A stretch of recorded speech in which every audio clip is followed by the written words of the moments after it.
Apologize there. I didn't know how the stream actually canceled out itself. Apologize again. Looks like a multi-purpose team has moved on to the semifinals here again as that victory completed against the LEGO Master Builders. It was a hard-fought match by both those teams. It was really close.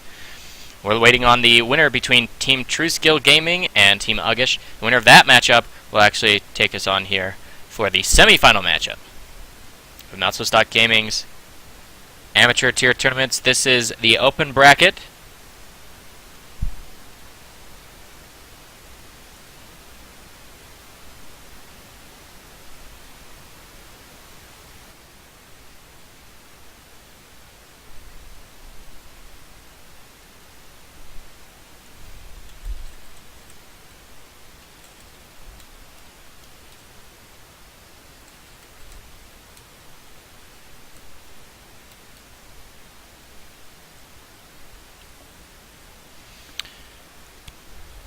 Actually get in. I might as well spectate and show you guys what's up.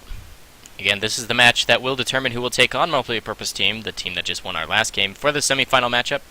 We're loading on to Summoner's Rift in just a second here. There we are.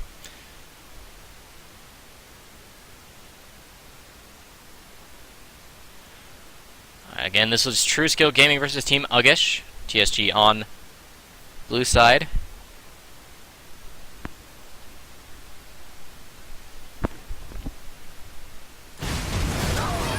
That was a really close trade in the bottom lane. Already looks like things are really crazy. 9-9 in kills.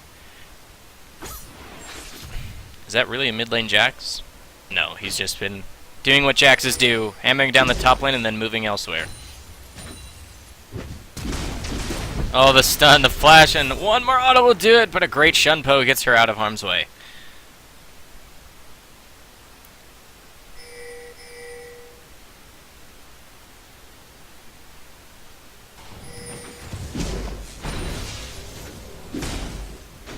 Shoving up this mid lane here is the Jax. He's got a lot of attack speed, but here is a Renekton with Dominus available. Nocturne doesn't have his ultimate at the moment. They will be able to remove all the aggression using the minions in the mid lane. Just about 1,000 gold separates these teams, and really it is just the one extra turret that has fallen in the side lane down bottom. So check that out. Another Braum in the game. Great shield, blocking out a couple auto attacks. Winter's Bite doesn't actually connect onto anyone. TSG Pro with the Targon's Brace. Let's move around these guys so I can get my matchups correct.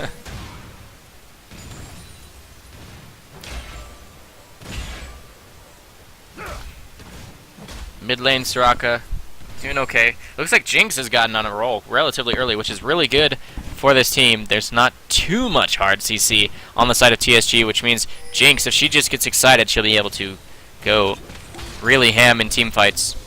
She's got a completed Bloodthirster and looking to finish up that Zeal into a Phantom Dancer most likely. So she's a little bit up here on the Lucian. Lucian farming a little bit better. Winter's Bite doesn't connect. Coming out from Braum there. They will see that Vi is here as she got spotted out by that River Ward. And in this mid lane, Soraka returns. She has blue buff. A blue buff with Soraka. AP star calls all day, every day. There's a lot of damage. Again, there's wards in the jungle that'll catch out anybody from either of these teams. They won't spot out that pink ward as they're just looking to dive this top lane, or this bottom lane with a couple people. TSG believe coming down from that top lane, not wanting to fight Jax anymore. Interesting choice, seeing that he's ahead. Looks like they'll start out this dragon then. They have numbers advantage, and the teleport from Jax is on cooldown. The only teleport in the game. And they have full control here with all 5 members, but somebody's got to head top lane to actually defend. Looks like that will be the pool party Renekton. Awesome recall as he levels up to level 11. That means he'll have level 2 Dominus available to deal with Jax. See how that turns out. Jax hammering on this top lane. We all love that sound. Just a few more autos will take down the turret, and he'll probably get away with murder. Yes, he does. 225 gold goes over to him, with a little bit more to every member of his team. Again, that'll basically even things up as another kill happens in the mid lane. That's interesting that Katarina gets a solo kill. Looks down bottom lane, and Nocturne activates his ultimate, and they actually get a kill on Vi through the ultimate of that Lulu. She falls as well. The teleport behind, Jax comes in, but they're pretty low. Jinx will try and drain lifesteal through this. Summoner heal, but the concussive stacks coming out big there, stunning Jinx in place for the last hits from that Lucian. Well played on that part. Dusk Trail means Nocturne can chase, but he's not really tanky. Will he be able to survive the last tower hit? He does, and the minions don't take it down as well. Great tower aggro trading between all these guys here, making sure none of them fall to that turret. Well played, well played, well played. But there's a strong push up the mid lane too. That's the second tier mid lane turret falling. Shunpo to get away here. TSG Believe and TSG Kid running away after getting that turret. There's a Sunfire Cape on top of the Tiamat for TSG Believe. And other than the Soraka, not too much magic damage on the side of red here.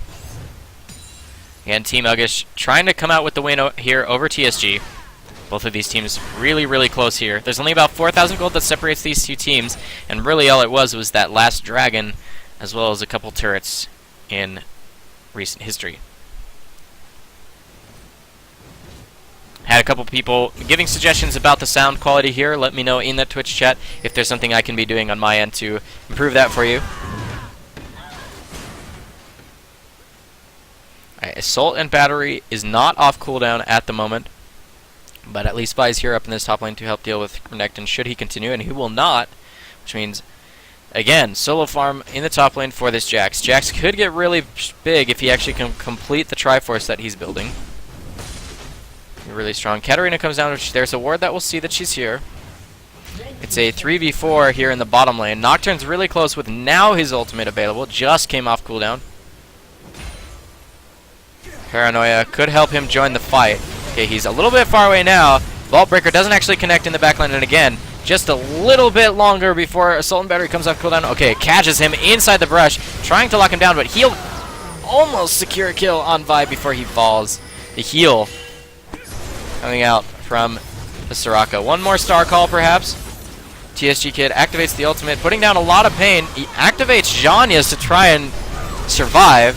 Paranoia comes. Looks like they pick up one. That's a reset for TSG Kid. Tries to get some damage in, but it looks like Soraka picks up another kill. They're chasing onto TSG Believe now. Nocturne gets a kill. He might have not wanted to just fight out there. He might have wanted to join the actual fray. As overall, that's a 4 for 2 in favor of Team Uggish. So well played on their part to try and get back into this. They're only down 2,500 now. Soraka are going to shove up that mid lane. It's about 3 minutes before the next dragon spawns, and there's a lot of turret gold to be had on either side. Mission farming up this mid lane. Again, he's trying to complete Triforce faster than Jinx can get started on her next item. Jinx is quite ahead, though, 5 and 3.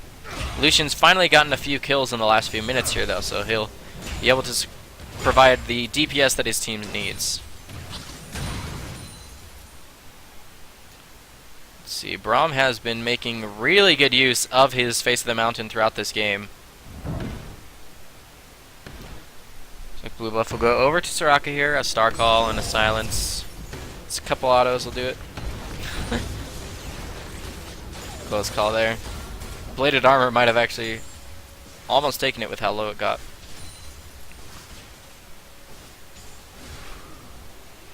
Looks like red buff has been started up by this Renekton. This will be a steal. They have all 5 members near the mid lane, which means it'll be a simple steal. Going over to Nocturne. Winter's Bite used to clear the camp as well. They'll have the cooldown timer on that as well. 1 minute until the next dragon spawns. We're 22.5 minutes in here into the match between TSG and Team Uggish. The winner of this matchup moves on to our semi-final matchup against Multi-Purpose Team.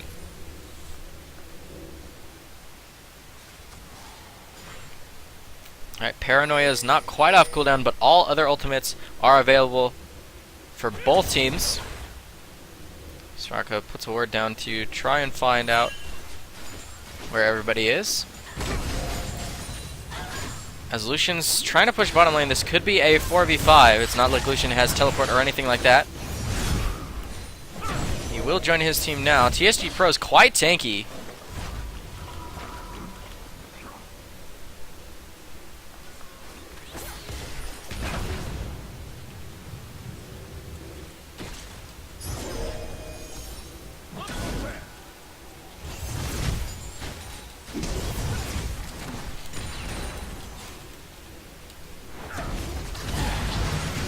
Team fight kind of breaks out. A lot of damage put down onto Soraka. She gets concussive stacks, so stunned into the middle. TSG Kid gets to the back line and activates his ultimate for just long enough to have his team follow up. Activates Janyas to survive. Okay, Jinx gets excited. She's coming around the backside, gets excited again. A couple more autos will get another kill. Oh, but Lucian coming up big for his team. He gets a double kill. That's an ace for 3, so a really close game there. Nocturne almost fell as well. There is Dragon available, but I don't know if Gomu can actually drain tank it enough. He does not have too much lifesteal. It looks like he'll do alright. They will trade damage as well to make sure that there's no chance that something will go wrong. And that'll be a nice Dragon plus the ace. That's a lot of gold that goes back over to TSG. 21-16, 4-3 in turrets, and an extra Dragon picked up there for TSG means 43.7 thousand gold to 38.6. That's about a 5,000 gold lead in favor of TSG. Again, that's not terribly too much that Team Ugish can't come back from this. But it's a decent amount. 25 minutes here into this match.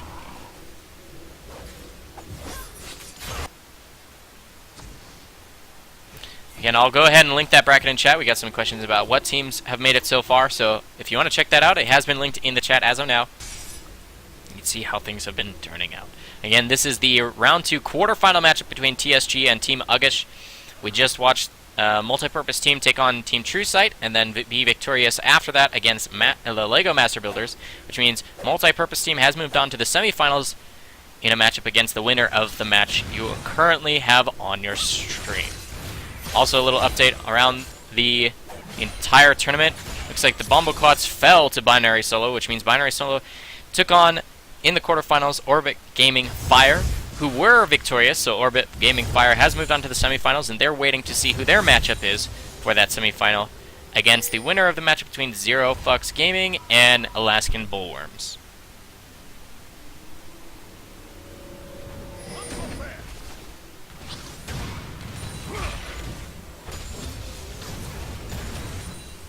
A little bit of a mid-game lull here, guys, as teams just trying to secure map pressure and farming numbers in their favor for the next strong items, as well as waiting on their ultimate cooldowns. Speaking of ultimate cooldowns, everybody has their R available at the moment. A couple recalls coming out in this mid lane. Might want to be interrupted. Gomu is now really tanky with the Randuins completed. Again, there's only so much magic damage if they can actually get rid of Soraka quite early here. Soraka's not quite tanky at the moment. She needs a little bit more armor, I would say, to be able to deal with Renekton, Nocturne, and Lucian. Concussive stacks came out big last team fight. If you noticed, right here in this spot, concussive stacks actually stunned up Soraka, so she couldn't actually cast Wish in time, if I'm not mistaken, to save some of her members from the overall damage. Like, by the time she was able to cast any of her healing spells, then Katarina had already applied grievous wounds to the enemy team, which meant incoming healing was reduced. So that really came out big for her team. Again, this is the second appearance of Braum we've had so far in our tournament. So far, 0-3-9. It's not a bad score for a support. Just a kill short of his matchup. Again, this is the quarterfinal matchup between TSG and Team Ugish. If you'd like to get involved in our tournaments, you can log on to NotSoStock.ca. Check out our Team Finder feature. If you don't have an actual team ready to go to sign up for our tournaments, we'd love to have you join us for all of our different tier tournaments throughout the week. We have a tournament for every tier, as well as tonight is, our open bracket tournaments on Fridays, where you don't even have to be level 30 to join us for this. It'll be your shot at some free RP. Looks like Braum doesn't like the worm very much, so he throws a little bit of damage through Winter's Bite.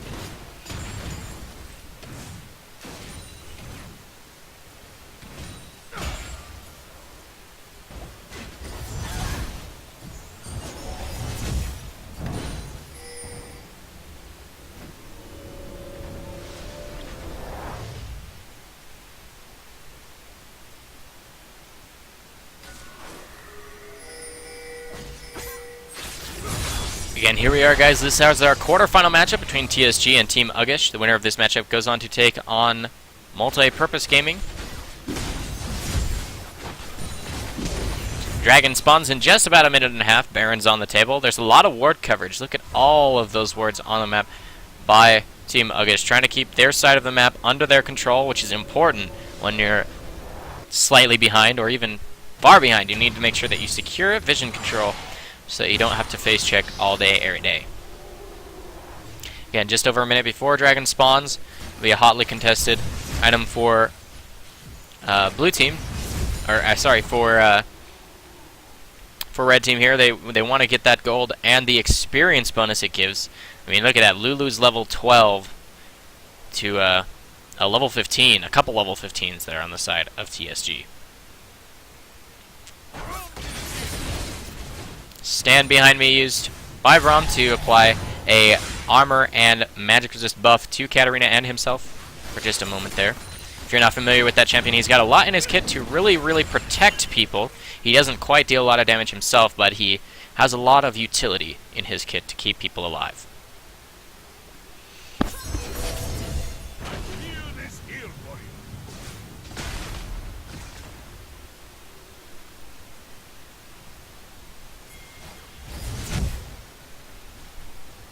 Alrighty, in this mid lane, we finally have a lot of champions here. Jax does have teleport, so he's okay splitting from his team. In fact, that's the best way to go about it.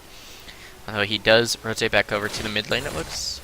He'll just head down through the jungle, trying to farm up as he goes.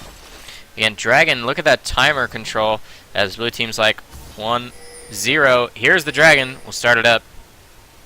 It might be setting up a bait. Zap actually doesn't reveal TSG, believe. Just pops his Banshee's Veil. There are no wards in that one, as sweepers will check this brush.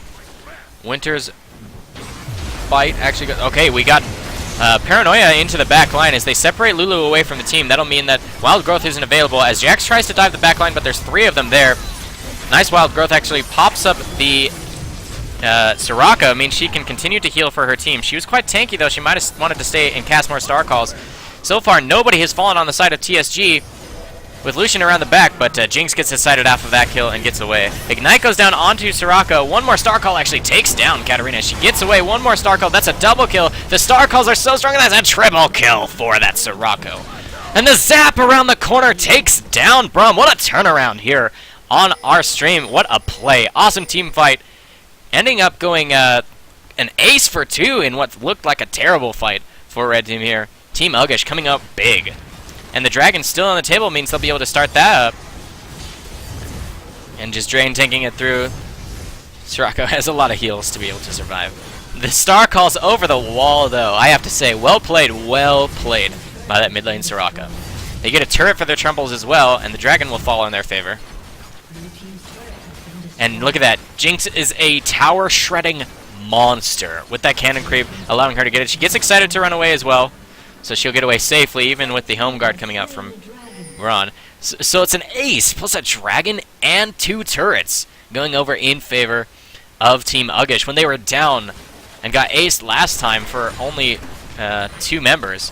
And like I said, there were 2 deaths already over in this area, guys. It was already like low HP Jinx running away, Soraka running away, and like one person surviving for just a moment as Jax fell to the back line. And so basically it was like nobody had any HP, but the debuff, the magic resist debuff, meant that Soraka's Star Calls over the wall in the base were just huge damage.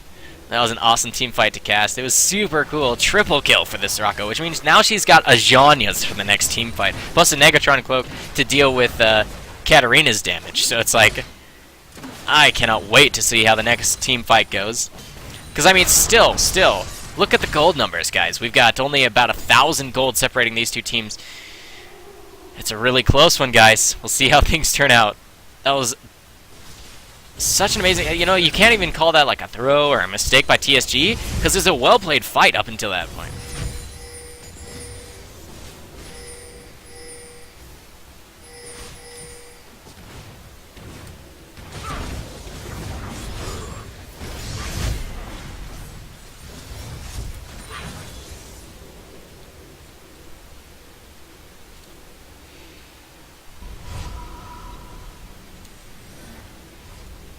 And they're just farming out the jungle here, trying to get, again, those ultimates off cooldown and core items completed. Baron's the next thing on the table, and look at this. Because of all the gold that just swung in favor of Team Uggish, they've just spammed their side of the jungle with wards, trying to secure ward coverage all around the Baron pit. 2 sweepers on each team. And Lulu now has completed Twin Shadows, which means she'll be able to kite a little bit more for her team, on top of giving her team a little bit of a speed buff from the Shirelia's boost of Talisman of Ascension. Soraka picking up blue buff as well is going to be big for her team. Wish is off cooldown again. Summoner heal will be available for the next fight as well. Braum is super tanky.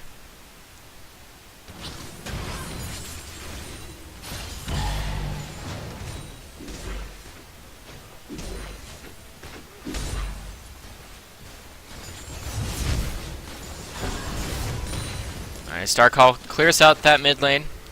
Bottom lane is shoving in favor of TSG, though. They might want to think about taking advantage of that. Plus, they have superior coverage in the actual pit, as well as, like, the river. So, if they can catch Vi here, that's actually going to be huge for their team. Okay, forcing the flash out of the Vi. That was a great flash by Vi. If she had a fall in there, that's a free Baron for the enemy team, regardless of any gold lead. Although, keep in mind, ladies and gentlemen, if it's a 5v5 and TSG is inside the Baron pit, that's really, really bad for TSG, because if you didn't know already, Baron applies a magic resistance debuff, which means you take increased damage from magic scaling abilities, which means Soraka, who just came out with a double kill last team fight, should come out even bigger for the next team fight if everybody is already low on magic resist, and Starcall reduces it even more, so things could definitely get out of hand. Again, TSG has bottom lane pushing like really strong with another wave joining it. That's going to mean that Vi or Jax or somebody here has to split. There's no teleport available for Jax. Unfortunately, I don't think TSG was actually aware of this, because they might have wanted to actually look for a Baron or look for a top lane turret or something like that to take advantage of that pressure. But as things stand, they go back to buy to ready up for the next fight. Winter's Bite not actually connecting on to Soraka there in the mid lane. 36 minutes into the match here, guys. Only 1.3 thousand gold separates these two teams. It's a really close game here, guys. We'd had aces in each team's favor, which is awesome when we've got games that are this close. The winner of this matchup moves on to the semi-final against against Multipurpose Team. We had a quick pause here. Again, it's been 36 minutes. Maybe somebody just needs to go run to the washroom for a quick moment.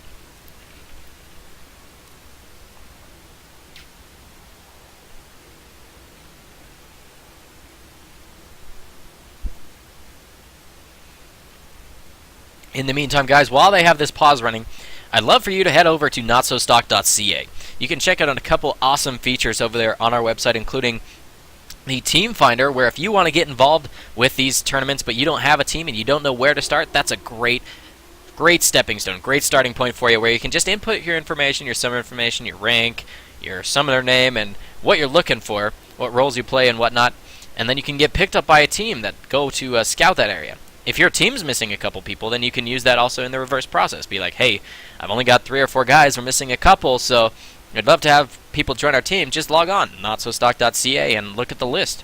It's available for all to see, so that you can build a team out of this awesome community that we have growing here. Speaking of growing our community, guys, we'd love to have you hit that follow button and bring your friends on over to this stream. If they want to enjoy some great shoutcasting, well, you guys will have to tell me if I'm good enough or not for you to invite your friends, but I'd love to cast for more than just the people that are here. You guys have been awesome so far. Invite your friends over, hit that follow button so that you get an email anytime we come online. We have a tournament every night of the week with special events on the weekends, so we'd love to have you here. Another feature through our website is our high elo coaching.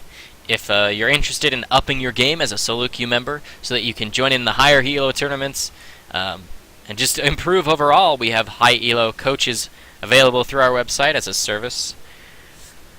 You can check that out again at NotSoStock.ca. Also available for fives teams. If you're interested in getting some direction and feedback for your fives team, then our coaches can also coach you in that as well. Again, on behalf of NotSoStockGaming, I'd love to welcome you to the stream if you're just joining us, and thank you for being here if you've been here for a while. My name is Impossible, and I'll be shoutcasting for you this evening. I also control the stream, so if you have feedback about audio or video controls that would improve this entertainment service for you guys, then go ahead and post those in the Twitch chat. I'll read them and respond as best I can. Again, this is all a service to our esports community. We love you guys, and we thank you for joining us here. If you have any feedback, positive, negative, anything, comments, questions, concerns, go ahead and contact us either through Facebook, Twitter, here in the Twitch chat, a PM through Twitch. You can even email us at admin.notsostock.ca. Also, if you really enjoy what we've been doing, we've had a couple people that have told us they love what we're doing and want us to continue, and you can donate through PayPal using that link that's underneath the stream here. It really helps us grow our community here, as well as be able to afford our services to you guys. If you want to support us, go ahead and go through that option. If donating's not under your belt, then another way that you can really contribute to the growth of our community here would be to just invite your friends. Invite your friends to come and watch the stream if you're playing. If they're not, if you're not playing and you're just watching, say, hey, come over, come watch with me. Come sign in, watch this awesome broadcast. Some great League of Legends every night of the week.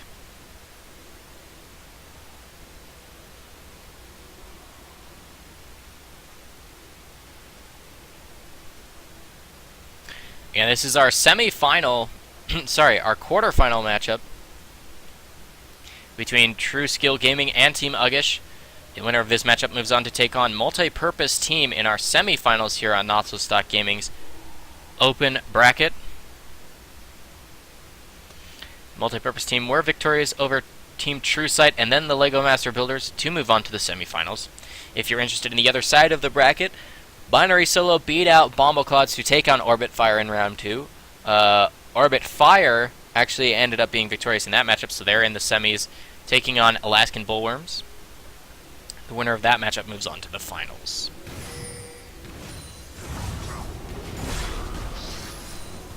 Alright, we're back underway here as the pause was completed.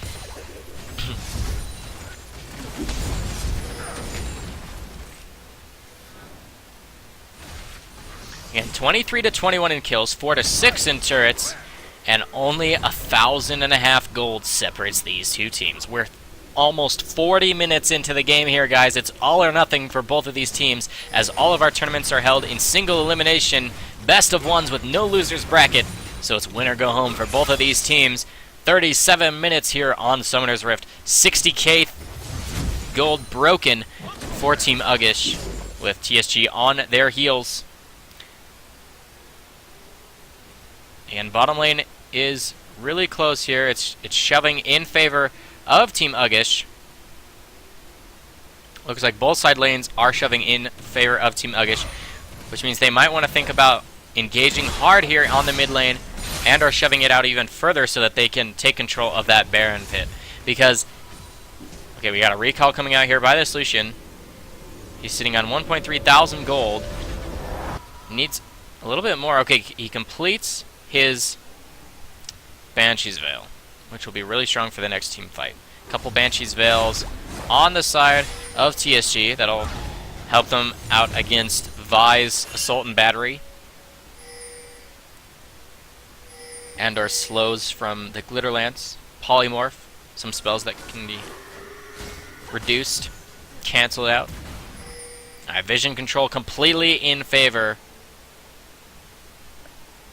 of Team Uggish. Will they start at the Baron? They will, actually. As they see that their side lanes are pushing, this is the best play they can make. Lots of crits going down onto the Baron. He's down to 5,000, 4,000, 3,000, 2,000 HP. Smite's ready. Okay, Vig secures Smite for his team. Soraka gets the Wild Growth in the middle of the team. She's landing Star Call on a lot of people. Braum is the first to fall. That's a double kill for Jinx as she gets excited. That's a quadra kill. Will it be the Penta? Oh, the Jax, scumbag Jax. That would have been the second pentakill ever here on NotSoStockGaming's amateur tournaments, but a quadra kill for that Jinx. So much damage. She's got 13 kills. Looks like they'll just tank up this turret with the Baron buff, regen, and so much armor on those guys. Jax also just shreds turrets with Jinx. That'll be the first turret inside the base falling. That's an inhibitor. Will they think about actually finishing the game? They have 10 seconds on Braum, 20 seconds or more on everybody else. Again, they're just going to tank it up. A couple turrets. There's one. And there's two Nexus turrets. Braum spawns, but I don't know what he can do to actually save his team. The Nexus falls. Congratulations to Team Uggish. They are victors of that matchup. The quarterfinals. They'll move on to the semifinals against Multi-Purpose Team. A well-fought match by both of these guys, though. What an awesome game.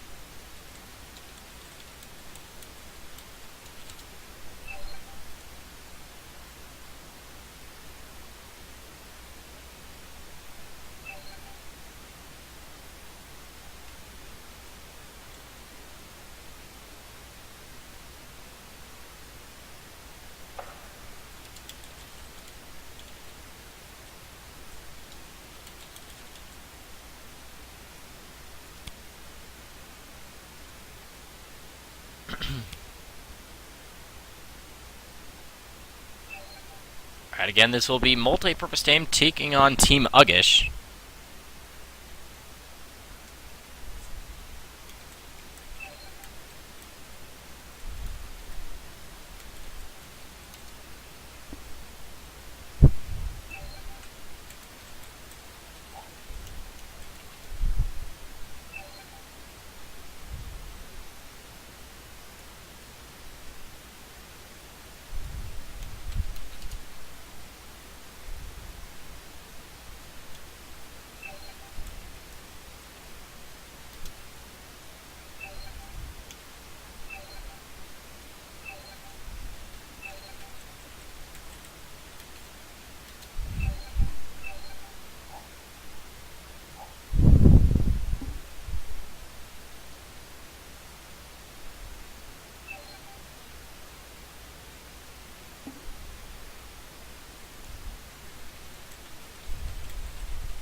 Alrighty, again, here we are. This will be the semi-final matchup between Multi-Purpose Team and Team Uggish. We had an awesome, hard-fought battle between TSG and Uggish last matchup.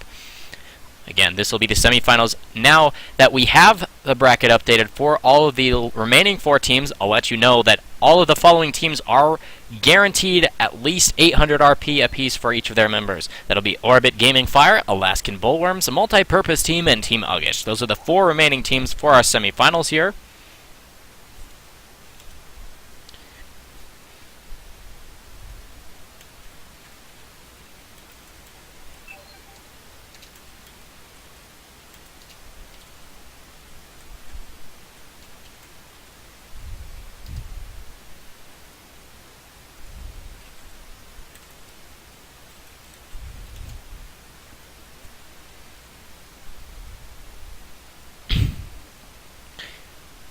Again, all these members of each of these teams are battling for first place. The winner of tonight's tournament, all 5 members of the team get awarded 3,200 RP apiece, as well as that triumphant Rise skin.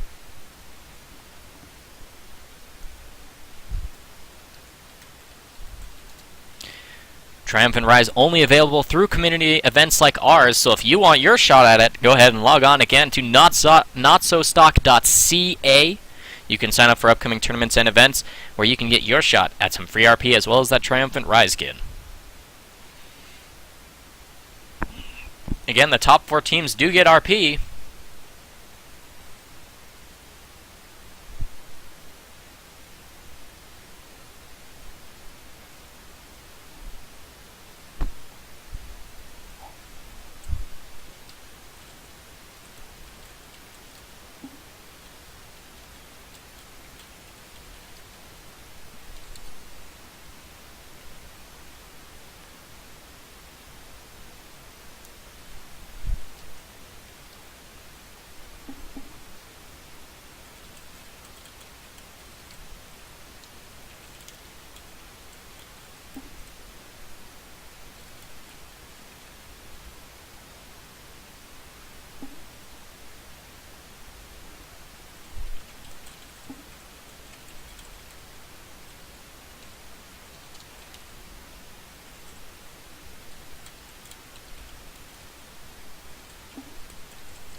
Again, we'll be underway quite shortly here, guys, for the semifinal matchup between teams Multi-Purpose Team and Team Uggish. We had an awesome victory by Team Uggish last game. Really close game.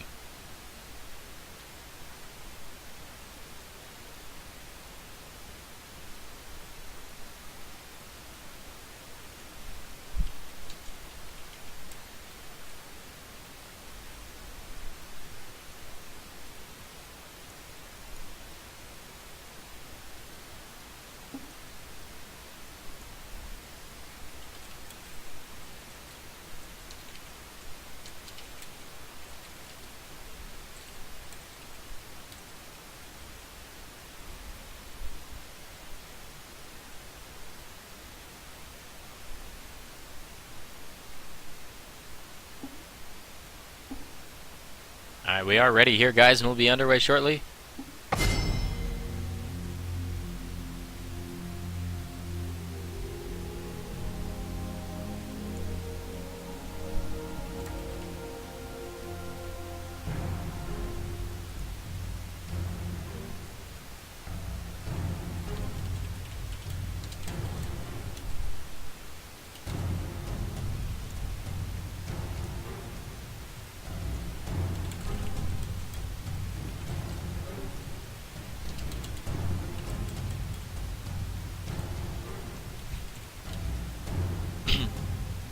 Alrighty, we're here into Champion Select here, guys. Picks and bans underway. We've got Nasus, Oriana, Heimerdinger, Soraka banned out, with one more ban available for Team Uggish.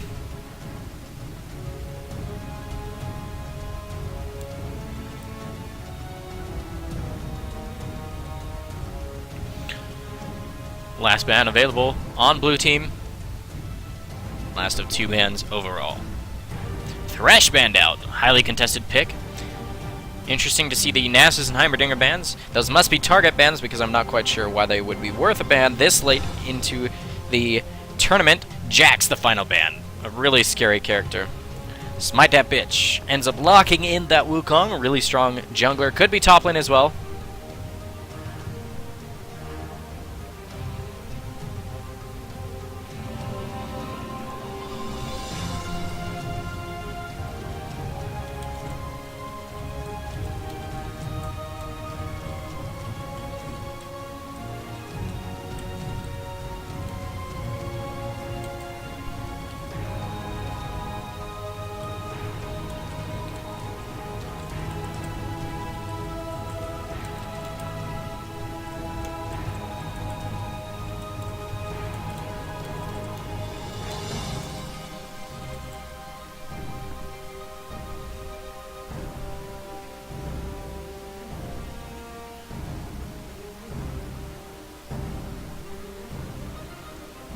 Alright, first two lock-ins would be the Nidalee for the mid lane, as well as Braum locked in.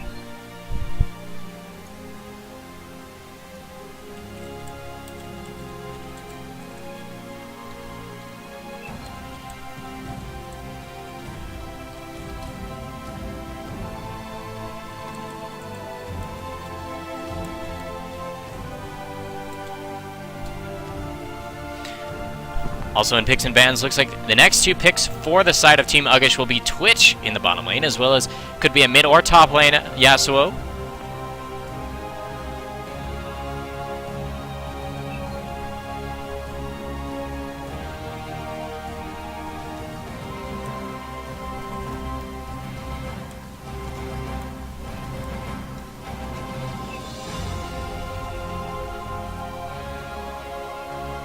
Alrighty, it looks like Lucian and Yasuo will get locked in.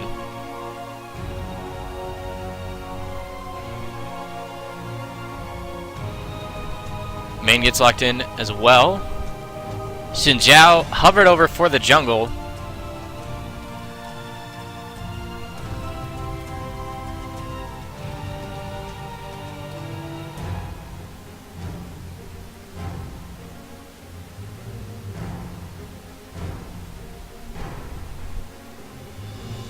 Main locked in. Xin Zhao hovered over, and now Vi gets hovered over instead of that Xin Zhao. Alright, Vi does get locked in. Really strong jungler. Level 6 ganks are really, really strong. Lulu and Vel'Koz hovered over here. They do need a mid laner and a support. Both of those are interchangeable for either of those roles.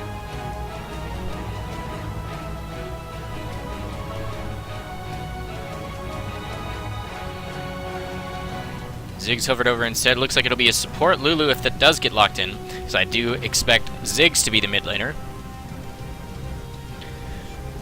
Again, counter pick for top lane is available.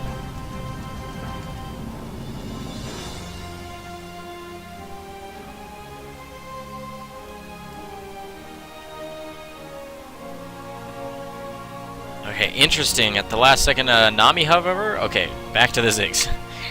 Would have been really interesting. Okay, Ziggs is locked in. Again, top lane counter pick or comfort pick, whatever they choose, is available on the side of multi-purpose team.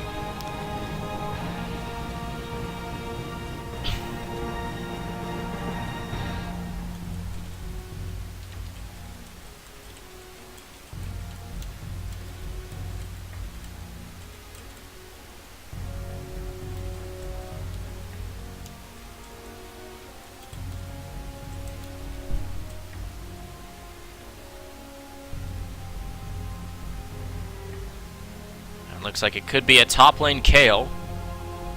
Or, of course, top lane Nidalee and mid lane.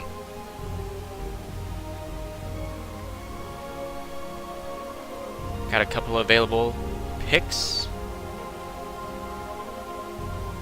Alright, Kayle is locked in. Most likely top lane. Again, if you want to check out that bracket to see how things have been so far,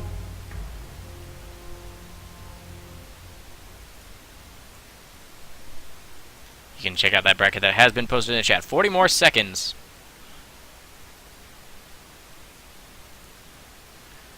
Available for moving around summoner spells, summoners onto correct champions, as well as checking runes, masteries, skins even, for the next 25 seconds, and then we'll get into our 3-minute stream delay. In the meantime, guys, though, you can log on to our website at NotSoStock.ca to check out a couple awesome features on that website.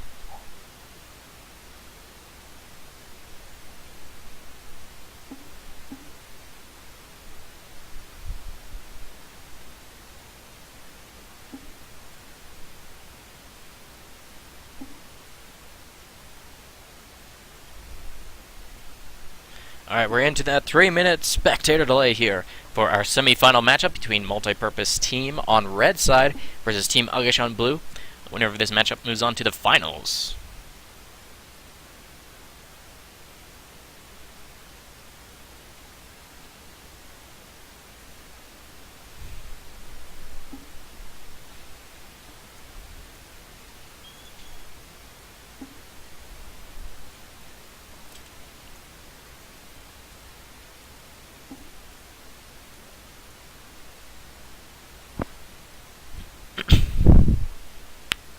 Again, in just over 2 minutes here, we'll be underway for our semi-final matchup here on NotSoStockGaming. Semi-finals of the Open Bracket Tournament.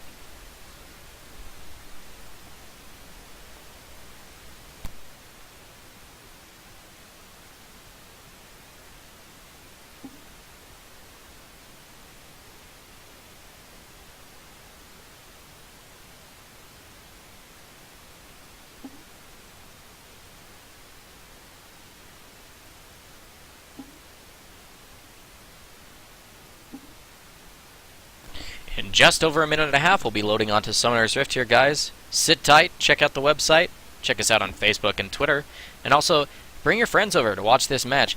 If you saw anything from our last game, you'll know that this one will be great as well.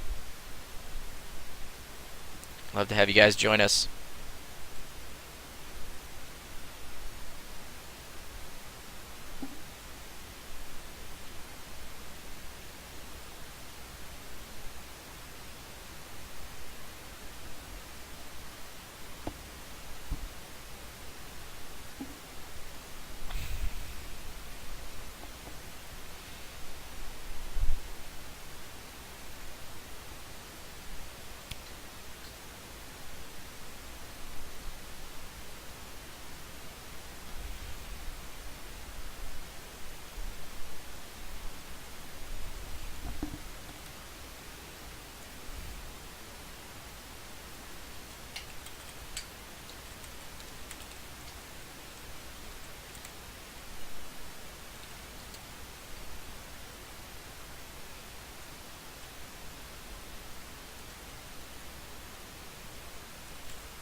Alright, 12 more seconds remaining here, guys, and we'll be loading onto Summoner's Rift.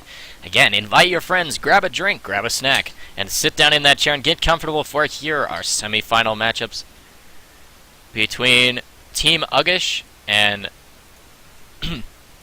Multi-Purpose Team. The winner of this matchup moves on to the finals to take on the winner between Orbit Gaming Fire and Alaskan Bullworms. Again, these are all best of one single elimination with no losers bracket. All 4 of those remaining teams that I did mention are guaranteed an RP reward issued by Riot Games, but this is the battle for the big money, as well as that triumphant Rise skin that's awarded to all 5 participating members of the winning first place team.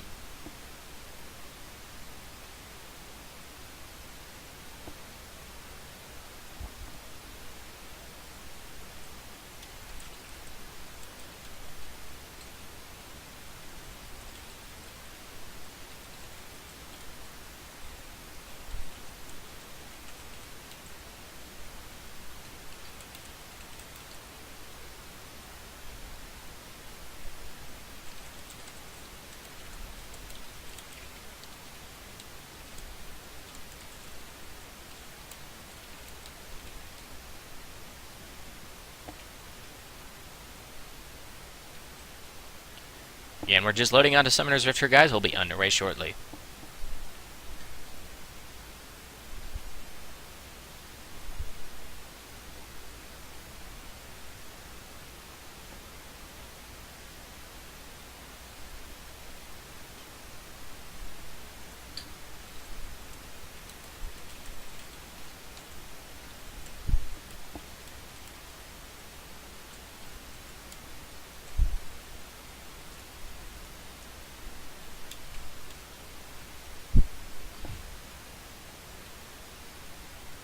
If you want to check out that bracket, guys, I'll post it in the chat for you.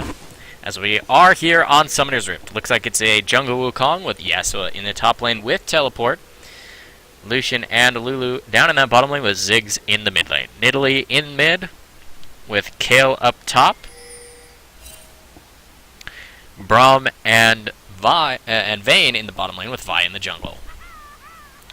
Again, this is patch 4.7, which means in 5 seconds trinkets are available, which can ward out against jungle invades early on. We're seeing that RNG taking a lead for either of these teams.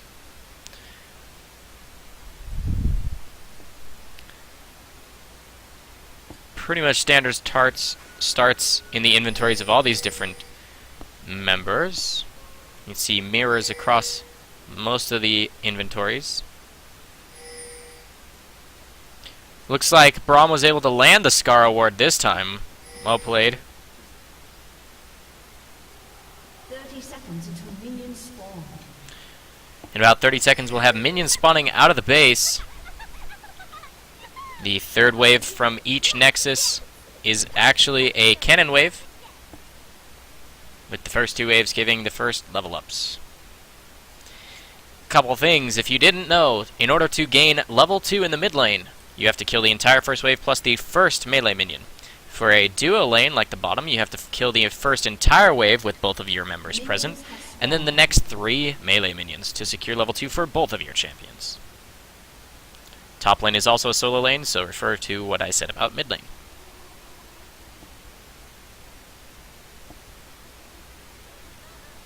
Also, an anecdote about the relic shield here that's on Braum. You want to use those first 2 charges that you start the game with immediately in that first wave to kill the first 2 melee minions, so that you'll have a charge recharged off cooldown in time for the third wave that includes a cannon.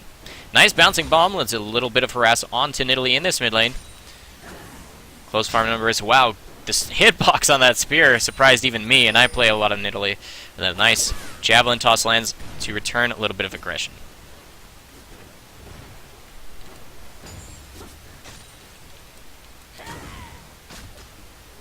Again, down here in this bottom lane, looks like they're shoving in, kind of freezing, I guess. Keeping this even. Nice Glitter Lance lands onto Braum. He turns around a little bit of aggression. Then Winter's Bite lands onto Lulu.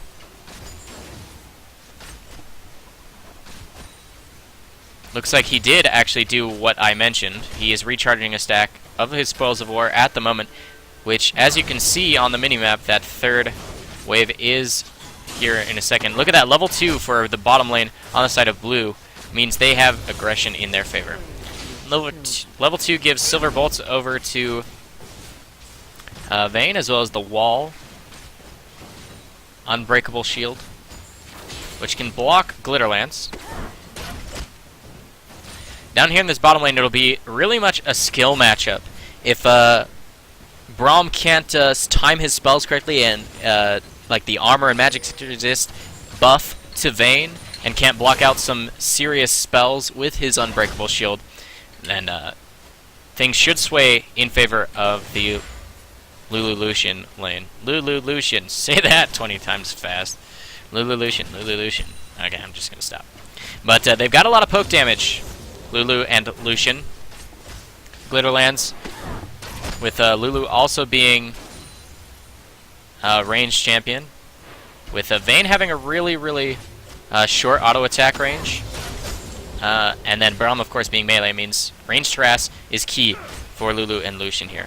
Looks like Kayle is shoving in quite nicely, at least, as I was about to say, at least Yasuo was able to keep his health bar, but he takes a lot of damage right there. Interesting fact, even though Kayle becomes ranged with her E activated, she can actually auto-attack through the wind wall of the Yasuo because it's not actually projectile. Keep that in mind if you're playing Yasuo against a Kayle, your wind wall is unreliable in that fashion. Wukong's coming up top lane, won't get spotted out by a ward, but he's really low. I don't know if you should gank with that low of HP, especially on a Kayle who has a heal. It's really scary. She could 1v2 if she pulls this off correctly. She does have a potion as well. Nice knock-up, slows her down. A little bit of damage. She uses her spell if you heal. That's First Blood, a full 400 gold bonus as well, which means 200 in the hands of Wukong, 400 in the hands of Yasuo. Well played in that top lane. 5 minutes in here, First Blood secure.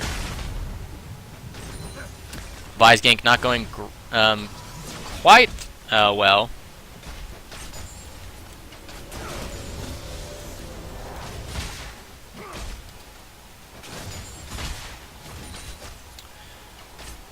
Looking at the farm numbers across the board, Yasuo was able to shove in, so I'm not going to take that as a full-on minion lead because Kayle will make it back to farm while he's not there.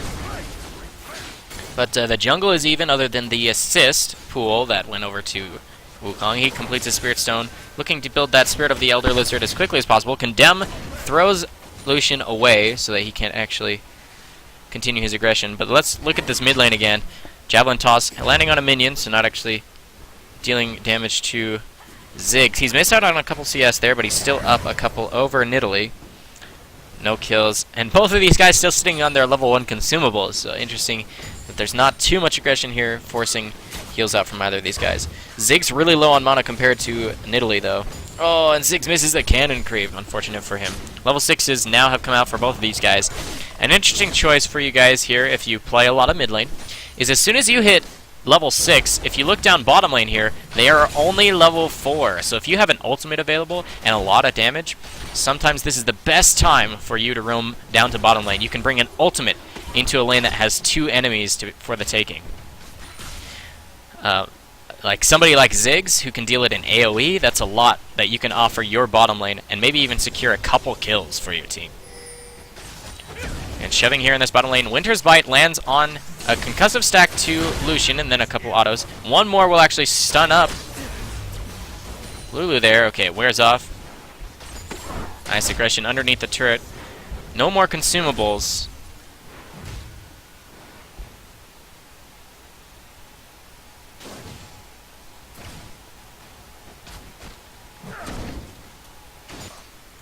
Alright, in this top lane, Wukong quasi-camping this Kayle up here. She's got her ultimate, though, and she's back up against her turrets, so she'll be really safe.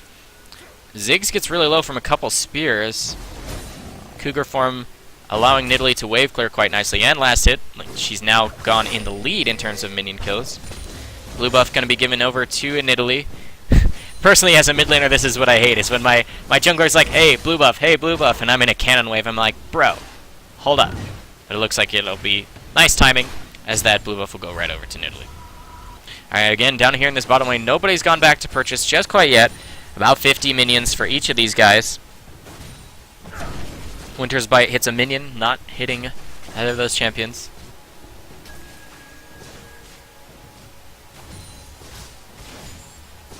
Nice. Couple autos out of that Lulu gets her a little bit more gold from the passive of Spell Thief's Edge, as well as the Pickpocket Mastery.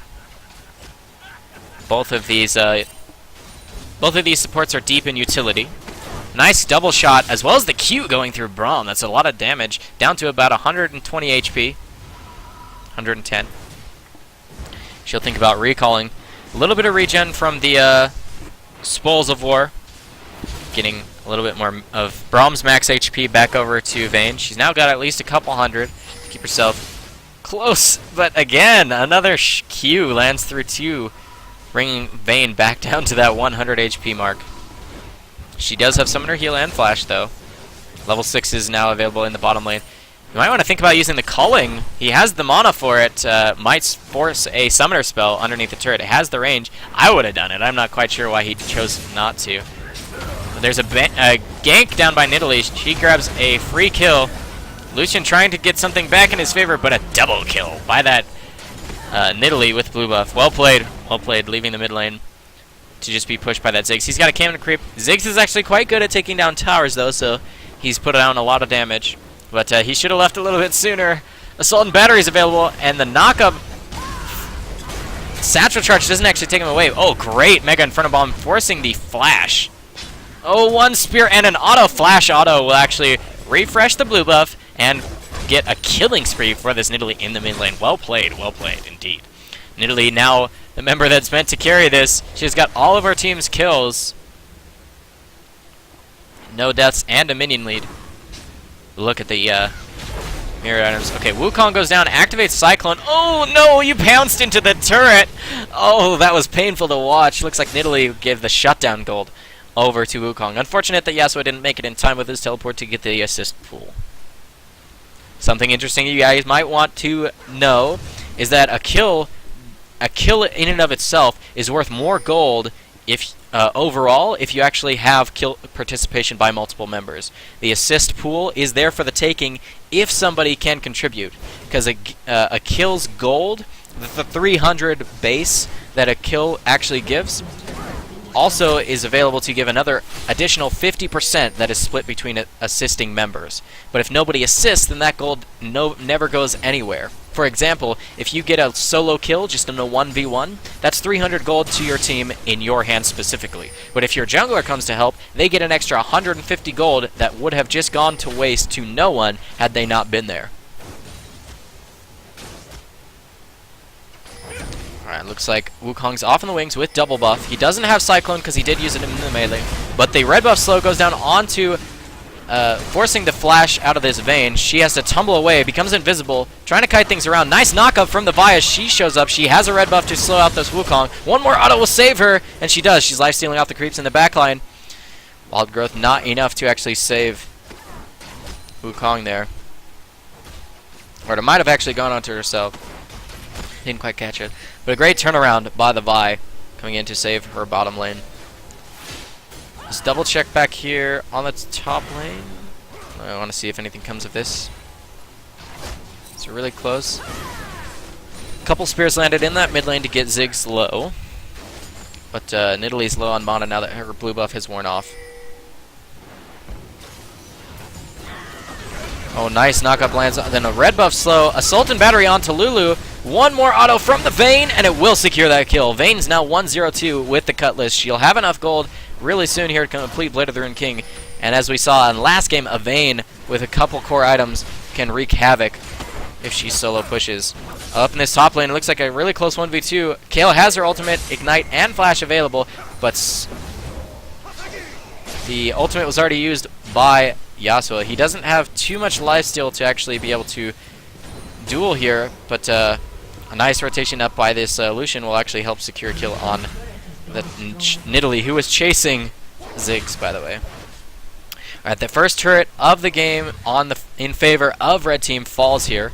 Team Uggish has been doing a good job defending their turrets so far. 3-5 in kills, 1-1 in turrets, for the overall gold lead being in favor of multi-purpose team on red side. Looks like blue side will start up the dragon. They're not in vision of the enemy team, so if he can actually secure that, well, there's an inkling that Wukong might be starting it. He's alone, though, and really low. He doesn't have flash to get over a wall. Will he get executed? Oh, gets a shield from Lulu, but Vayne's going to try and 1v2. Will she turn onto the dragon? Cutlass slow goes down. Tumbles into the enemy team, though. Wild Growth onto Lulu to kind of bait the enemy team. Concussive Blow stuns up Lucian. A couple more autos will finish off him with Silver Bolts. One more, and that's going to be another kill. 2-0-2 on that Vayne. Trying to chase onto this whimsied up Lulu. Nice Winter's Bite. Lands the slow. Vault Breaker doesn't quite connect, but there is Assault and Battery in just a few seconds. That shield won't block tower hits, but Brahm's quite tanky. Spear's missing off to the side. Again, Wukong fell in the jungle after taking so much damage from the dragon. It's in vision of blue team, but blue team is down a lot of numbers. So it'll be the first dragon of the game if they can get Smite secured. Mega Inferno Bomb not doing quite enough. But that'll be the first dragon of the game going over to multi-purpose team. That'll increase their gold lead to about 3,000 here as blue buff will be given over to Nidalee again. But Nashor's Tooth completed in the top lane for this Kayle. She's been shoving in non-stop against this guy. You can tell between the 1,000 missing health and basically only 700 or so, so you can see how the aggression's been going. Oh, great Q and the autos landing. Kayle has, you know, the Holy Fury, Holy Fervor passive. That means she reduces armor and magic resist on hit. Uh-oh, takes a couple tower hits. Heals herself back up to get out of range. Nice knockup. Lands her underneath the turret as well. Forcing the ultimate out from that kill. Knockup with the Cyclone, but she gets a solo kill underneath the turret. Again, total gold actually increases the lead for blue team because there was an assist pool taken by the Yasuo. The last hit went over to the Cyclone of Wukong. But overall, it's alright for both teams. Alright, Assault and Battery is available for this Vi should she look for something in the mid lane. She has level 9. She's asked to cover top lane, but as Wukong doesn't stay, she'll clear out her camp instead. Looks like a little bit of a 1v1 here. Vayne doing work. There's no ultimate available for Yasuo just quite yet. Vayne trying to kite away. Can she dodge the knockup? No, she will not. 360 gold, so a quasi shutdown on that Vayne going over to this Yasuo. He's now getting a lot of gold in his inventory. He's completed his first core item of that static shiv as the mid lane turret actually falls. So the second turret of the game in favor, of multi-purpose team falling in the mid lane. Again, they have more total global gold as they got the first dragon as well, so they're still up about 3,000 gold. 16 minutes into the game here, guys. About 4 more minutes before the dragon respawns. A blue buff Nidalee means free siege of the mid lane, even with only her range and the melee of that Braum. That's a lot of damage. Kayle takes down the third and final outer turret on blue side of the map. Vi forcing the flash out of Wukong as he's already at half HP. He needs to be better aware of his positioning while under there. The smite comes out from Vi to actually steal away the white. Again, the solo push in the bottom lane of a Vayne. It worked out before. Will it work out again?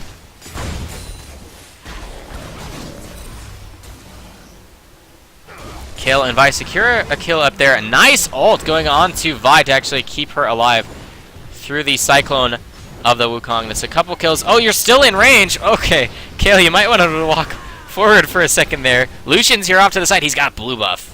Red buff. He's got flash available and relentless pursuit. Relentless pursuit into the culling, but it's blocked out by the minions. Unfortunate. Oh, the Q brings her down to like no HP. The W lands as well. He's still got flash. Oh, he used flash to get in range. Unfortunate there. If he had done it a little bit sooner, he might have been able to secure a couple kills, but who am I to judge? Again, this duo buddying up. The buddy system here in this mid lane between Braum and Nidalee. Yasuo chasing onto Vayne once again. Windwall not placed in an optimal position to actually stop some of her auto attacks. Oh, the Sheen proc, if I'm not mistaken. Okay, no, just Brutalizer, reducing the armor as well with the Q coming out from Wukong. Braum, his pathing was a mistake, walking into all 5 members of the enemy team there. Yasuo gets onto her there. Will he land the knockup into the ultimate? He will. Gets condemned away, but it still lands the damage. That's an interesting combination of overall spells. Nice spear lands onto Wukong. The trap will reveal him if he decides to use his clone as well. They're still chasing onto this Nidalee here. Nice slow lands from the Girdlers. Kayle solo pushing the top lane. She doesn't have the teleport that Yasuo does, but his is on cooldown as he's down here in the bottom lane anyway. Vi off to the side. She does have Assault and Battery in just a couple seconds, but this is a 5-2 push, which means that'll be a turret going over in favor of blue team here. Again, Team Uggish trying to claw their way back in here. They're only down about 4,000 to 5,000 gold. Nidalee is quite fed with the Needlessly Large, trying to complete the death cap with that blasting one as well.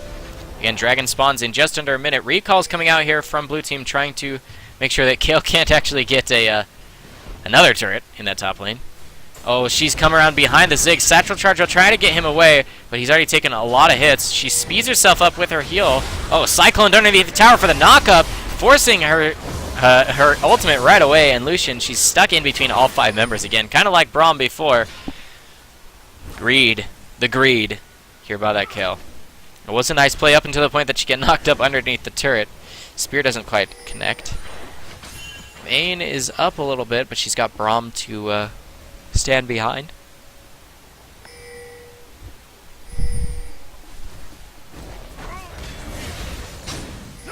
Stand behind me. Used to bring Braum closer to that Nidalee. Again, they've been like duo pushing this mid lane almost all of the mid game here. Alright, there's the spawn of the dragon. We had a question in chat. How does Hurricane work in Kayle's build? I'd be happy to explain that. It only works when she becomes ranged, but it actually does then act as though it would on any other range carry, and it applies both her passive stacks as well as the on-hit of the bonus magic damage from Nasser's Tooth. So it basically applies even more AoE to her for her E auto attacks there. So it's an effective buy. Again with the pathing, why do you keep each member now? Almost every single member of red team here has been guilty of walking through a million different members of blue team here. Team Elgish capitalizing on the positioning mistakes there. Culling doesn't actually hit anybody, but it'll make him not chase. A 1v1 here in the bottom lane. Kale is pushing the top lane, so they need somebody to respond to that. Looks like she's getting collapsed on by 3. Vayne trying to stay alive here in the bottom lane. Looks like she'll get caught out. Again, so much damage now having completed a couple items. She uses her ultimate, needs vision. Will she use her flash to chase? Gets... Oh wow, great flash over the wall. That's actually a really hard flash to pull off unless you're right next to the wall. Nidalee secures the kill on Wukong. Lucian and Yasuo complete a kill in the bottom lane. Yasuo almost fell. But Kale, great flash. He would have fell to Mega Inferno Bomb in that top lane had she not flashed perfectly over that wall. Braum still pushing this mid lane on his own. He's got 38 farm. He doesn't care. He's like, I'm supposed to be a support? I don't give no dang. Pushing out this mid lane again with the Nidalee. They've been doing the buddy system here mid lane for most of the mid game. As we're 22 minutes into the game, 10 to 12 in turrets, 10 to 12 in kills, excuse me, 4 to 5 in turrets, with a couple dragons having gone over to the side of multi-purpose team here. All of those greater numbers in their favor means a almost 5,000 gold lead in their favor. Vi solo pushing the bottom lane. Yasuo has teleport, which means he's fine to be splitting the top lane here. Sweeping out some wards, trying to get vision control across the entire river for her team. Vayne's going to get red buff. So for the next minute or so, she'll have a lot more kiting potential as well as the red buff tick. She's almost completed her Phantom Answer, which is a necessity in any Vayne build, in my opinion. Stand behind me, giving a little bit more magic resist to reduce the incoming damage from Bouncing Bomb onto that Nidalee. She's got a blue buff to heal herself up with Primal Surge, though.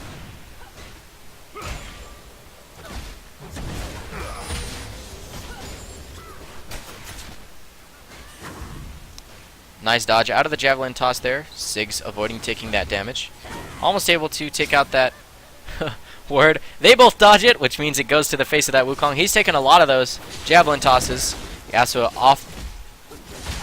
Not in Fog of War, which means he'll almost take a spear to the face. Nice wind wall blocks that out.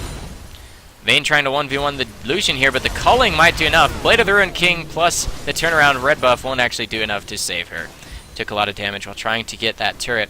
That means red buff transfer complete. Oh, Nidalee, that's a choke point, and he has red buff plus a lot of HP and mana, but he won't aggress because he does smartly understand that he can't really aggress. Look at this, keep walking through choke points. Each of these members taking free poke damage. If that spear had landed, that would have been a lot of return damage onto Ziggs, though. They're in full control here as it'll be about 2 minutes before a dragon respawns, just over 2 minutes. Kale probably looking for either Deathcap or Lichbane out of that blasting one. She has her ultimate available and is forced to use it again. How many times will we see this Kale as she's in between so many different members in this choke point here of the mid lane? Falls once again, 2-3 members or more of blue team. That's 12 to 12, evening up the kill numbers. Team Uggish with a little bit of a comeback as they're reducing that gold lead. That was almost 6,000, now down to 3.5. Are now up to 4,000. Couple spears landing. Lucian gets low in that jungle. Great ward coverage allows for a Nidalee to throw spears as people are rotating in between lanes. Iron Man gonna go heal up on his platform, trying to complete that Blade of the Ruined King.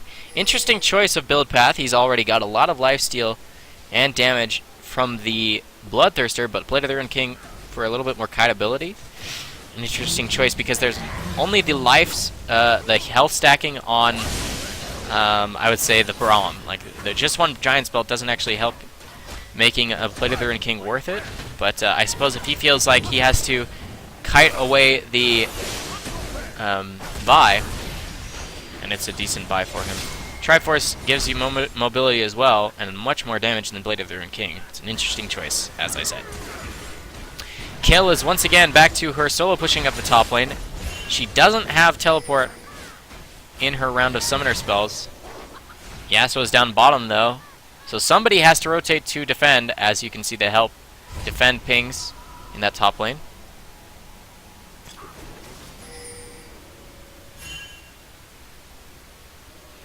Decent rotations to defend all lanes here for Team Uggish. Again, dragon spawns in about 15 seconds. We'll see who wants it. Looks like red has numbers in that area, and as they're sweeping it, tells me they have the timer. 10 seconds before it spawns, it should go over in their favor. Okay, ward over the wall. It's not, it's not in vision of the pink ward, but a sweeper is off cooldown. Kill gets a solo kill in that top lane, only barely. Look at that health bar. She's trying to run away from Wukong as well. She will get away because she lands the slow. Her ultimate used perfectly, I would say. Alright, Vi Smite secures that dragon. 12 to 13. That's the third dragon of the game going over to this team. Clearing out the mid lane as well. They're now up 7,000 gold. A couple kills plus 3 dragons will do that. Plus, look at Kale's farm numbers as well as Nidalee. They've just been farming hard throughout this game. Kale's got Death Cap completed onto Nashor's Tooth and Runon's Hurricane. She's looking for all auto attack damage. That's a lot. A lot of damage. If we check here just the overall numbers, her E gives her a 126 on top of 40 base. That's 100 almost 200 magic damage on hit, not counting the Nashor's Tooth. Look at that. So much damage. Also stacking her Holy Fervor passive means reducing magic resist. That's just a scary Kale. You can't really 1v1 her without help. As you can see, the Runon's Hurricane does actually proc when she's in that ranged form. Solo pushing this top lane after getting a solo kill. Vayne solo pushing. It's the 1-3-1 push in their favor. A couple tower hits, forces Summoner heal.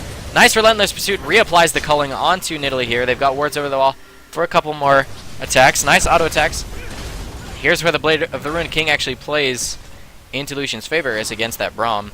Nice dodge out of the Javelin Toss. Winter's Bite doesn't actually connect onto Lucian underneath the turret. Mega Inferno Bomb clears out all the minions in that bottom lane, excuse me. As top falls.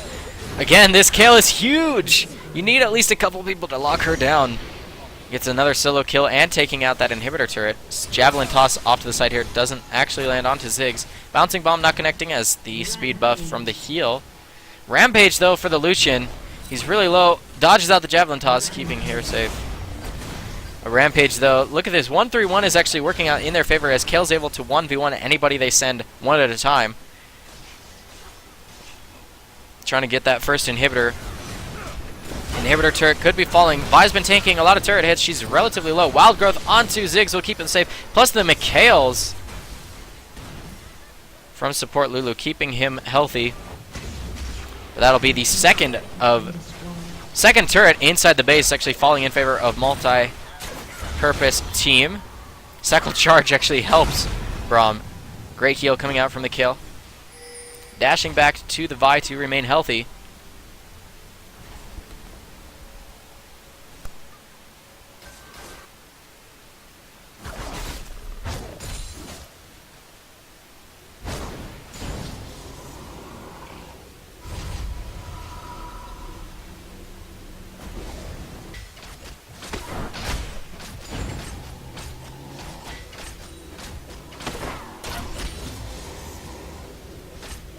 A little bit of a lull in mid-game action here as teams try to secure their core items. We got a BF sword added to the inventory of that Vayne on top of the Blade of the Ruined King and Phantom Dancer. She's got a lot of kite ability, even though she's got a few deaths. So she's been farming up quite well. She's got a decent front line to keep her safe, too. And now that Kale's big, they might want to focus her in team fights. There's only so much hard CC that Team Uggish can use to lock down Vayne by in the backline. Nidalee throwing spears from the backline. And then, of course, Kale with just so much AoE damage. Now completing a... looking for a Bilgewater Cutlass. Might be either a Blade of the Ruined King or a... some Spell Vamp and Lifesteal from the Gunblade, Hextech Gunblade. that can be built into as well. Ooh, a max range spear takes Ziggs down to 40%. The wind wall wasn't placed correctly. Looks like this would be the first inhibitor of the game falling if they can secure it in the mid lane. I would expect them to. They do have numbers at the moment. Home guard comes out from Lulu. Looking to land a Glitter Lance to slow people away. They get the last hit. Nice knockup onto Braum, though. He's not really who you want it. Nice Fisher actually lands. Will Yasuo fall? Vi falls first. Nidalee has to flash away. But that's an inhibitor falling. Kale will take 2 around that backside. But 2 people fall. Now maybe a third. Kale has everything in her kit available. Interesting she didn't choose to flank there. She has so much AoE damage and everybody was relatively low. Again, Vayne solo pushing that bottom lane. So for 2 kills, it's 2 inhibitors. I'd say worth for Team Uggish. Or not Team Uggish, for red team here.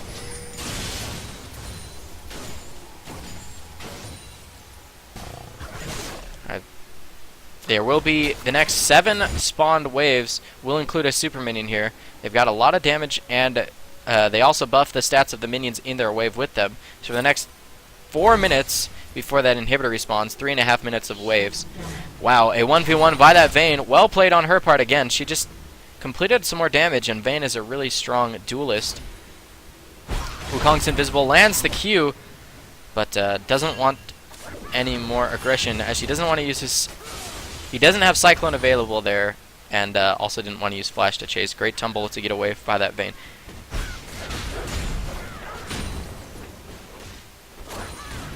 Look at this ward coverage by red team. They've got wards in the inside blue team's jungle. Team Ugg is trying to defend as much as they can. This will be the 4th dragon of the game going over to multi-purpose team, if they can indeed secure it, and I can't imagine why they wouldn't. There's no ward coverage that deep in the map for blue team, so Mega Inferno Bomb, while off cooldown, won't really find a target. Baron could be the next thing on the map, as IE gets completed by that Vayne. It was a shutdown on the Lucian in that 1v1 between the 2 marksmen. That's a huge power spike for that Vayne. Means each of her individual auto attacks will deal a lot of damage, regardless of the silver bolts. Javelins being tossed out. There's a blue buff on Kale and Nidalee. That's a lot of cooldowns, as well as the mana regen. Kale activates her E. Nice Javelin. Takes away 60% of Ziggs' HP. He might want to think about backing off, because one more of those could take him out. He doesn't have a Zhonya's to keep him safe. That'll be the last inhibitor turret falling, and this could be the 3rd inhibitor. Yes, that is the 3rd inhibitor falling. Winter's Bite slows out Lucian so that they can't actually turn on a chase. Now that all inhibitors are down, I definitely would expect a Baron call here. We've seen really methodical play out of this red team here.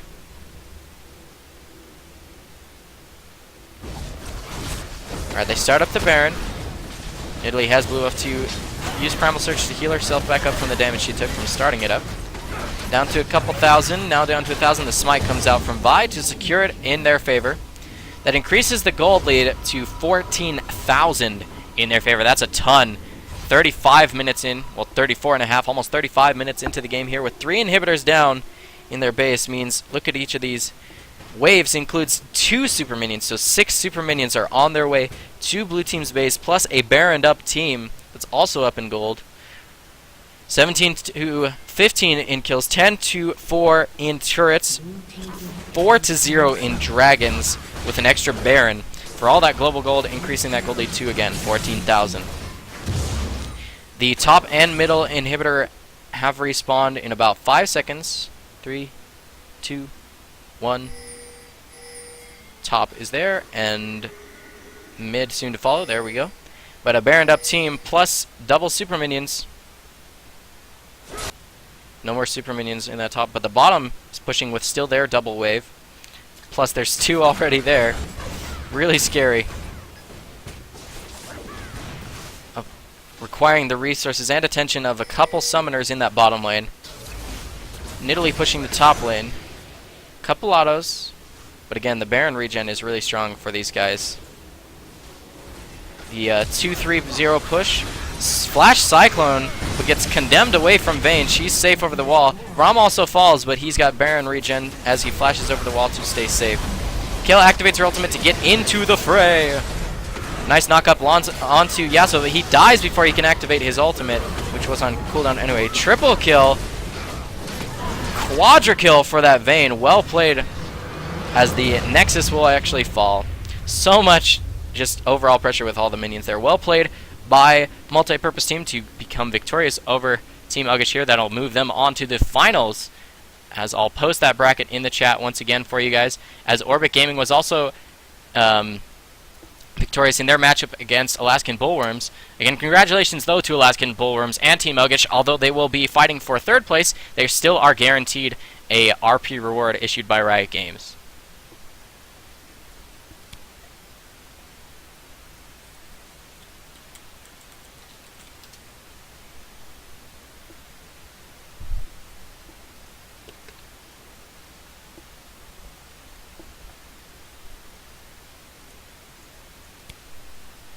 Just hoping for that next matchup to come here onto the stream really quick here.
Alright, here we go, guys. Seed number 1, Orbit Gaming Fire here, taking on a multi-purpose team in the finals here for the open bracket tournament this Friday evening on NotSoStockGaming's tournament stream.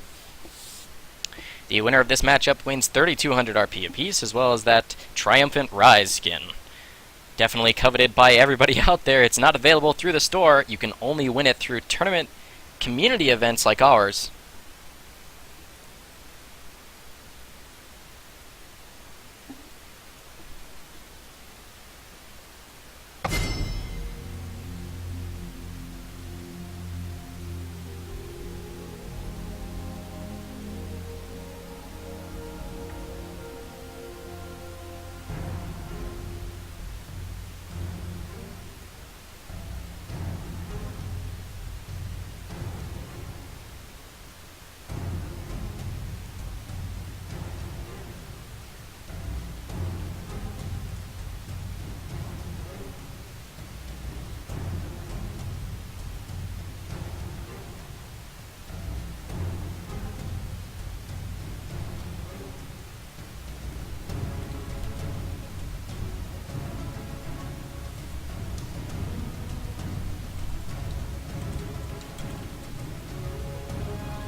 Alright, picks and bans underway here, guys, for the finals matchup between on blue side Orbit Gaming Fire versus Multi-Purpose Team on red side. Bans coming out are Vi, Nidalee, Thresh, Soraka, Jax, and Syndra. Locked in. That first pick, Braum, we've seen him in almost every game here on the stream this evening, and he's done relatively well. Morgana available. Zac, we haven't seen yet in this tournament, if I'm not mistaken. He's not a really strong pick at the moment.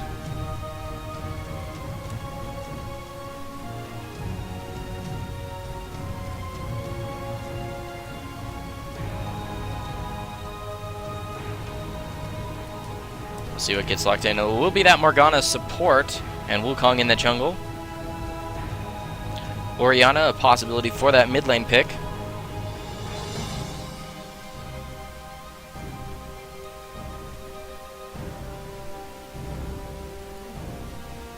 Apologize for a little bit of a stream delay there.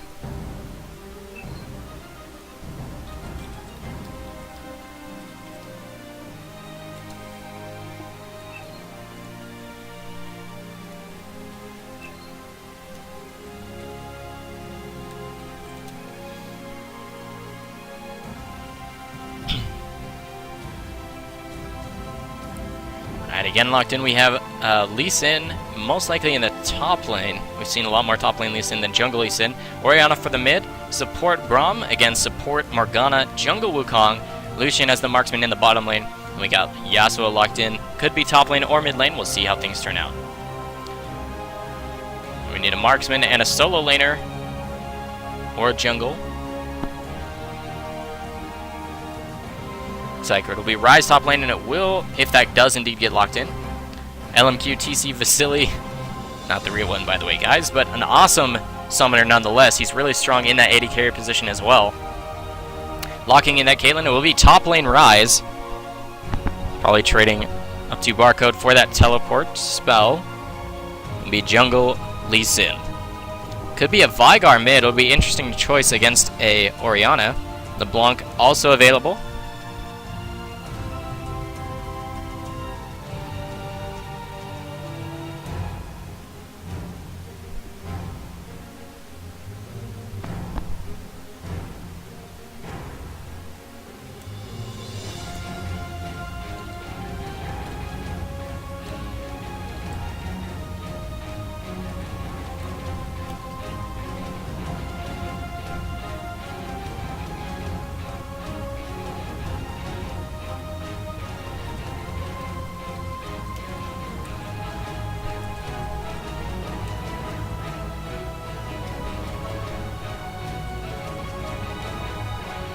Again, if you guys want to check out the bracket, I'll post that in chat for you guys.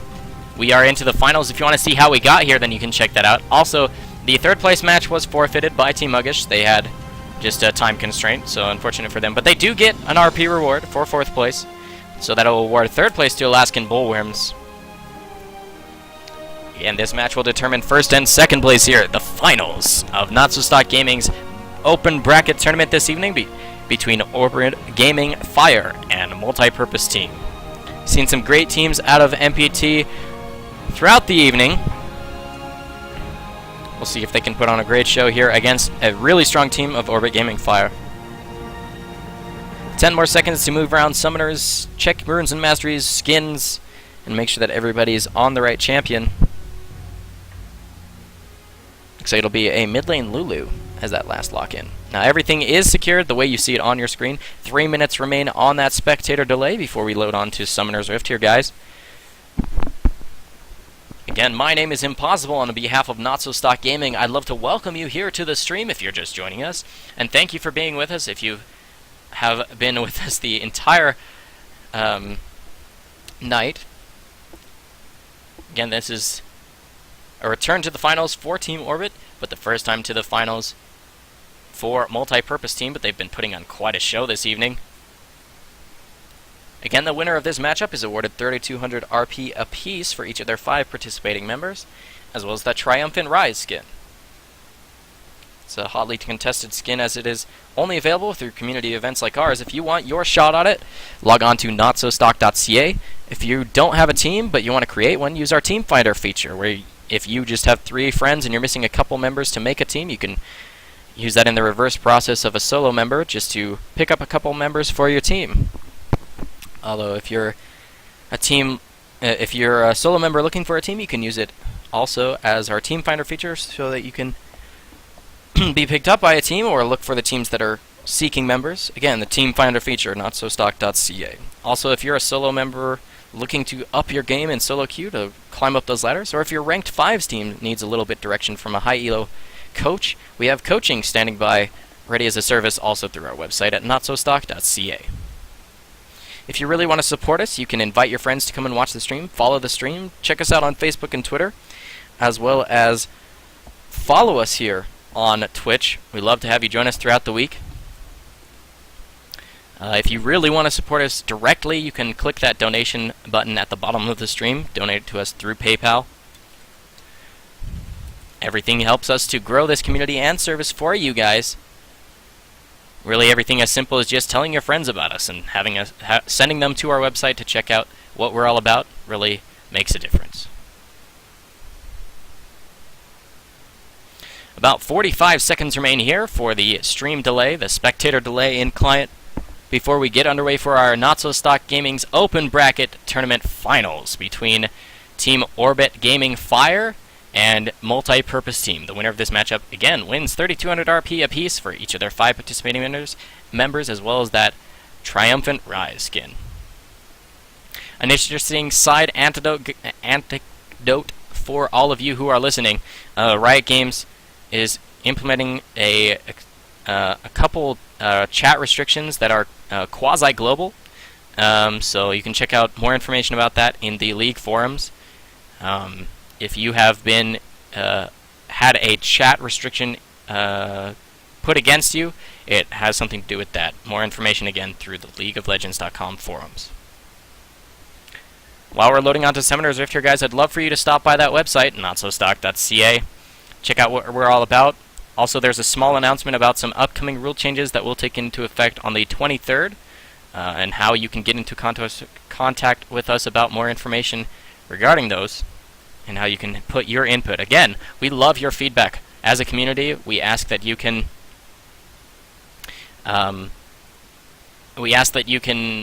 give us your feedback, all of your questions, comments, concerns on ways we can improve this for you. Then you can check that out through our website again. You can contact us through Facebook, Twitter, PMs here on Twitch, as well as a direct email to our admins at admin@notsostock.ca.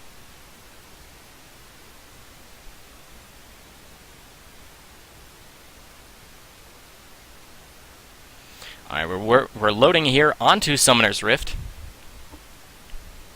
As players approach 100%, I'll talk a little about these matchups. It's really interesting to me to see the Lucian Morgana lane against Braum and Caitlyn. Braum has a lot to actually interrupt Morgana's Dark Binding, so he can actually block that with his shield.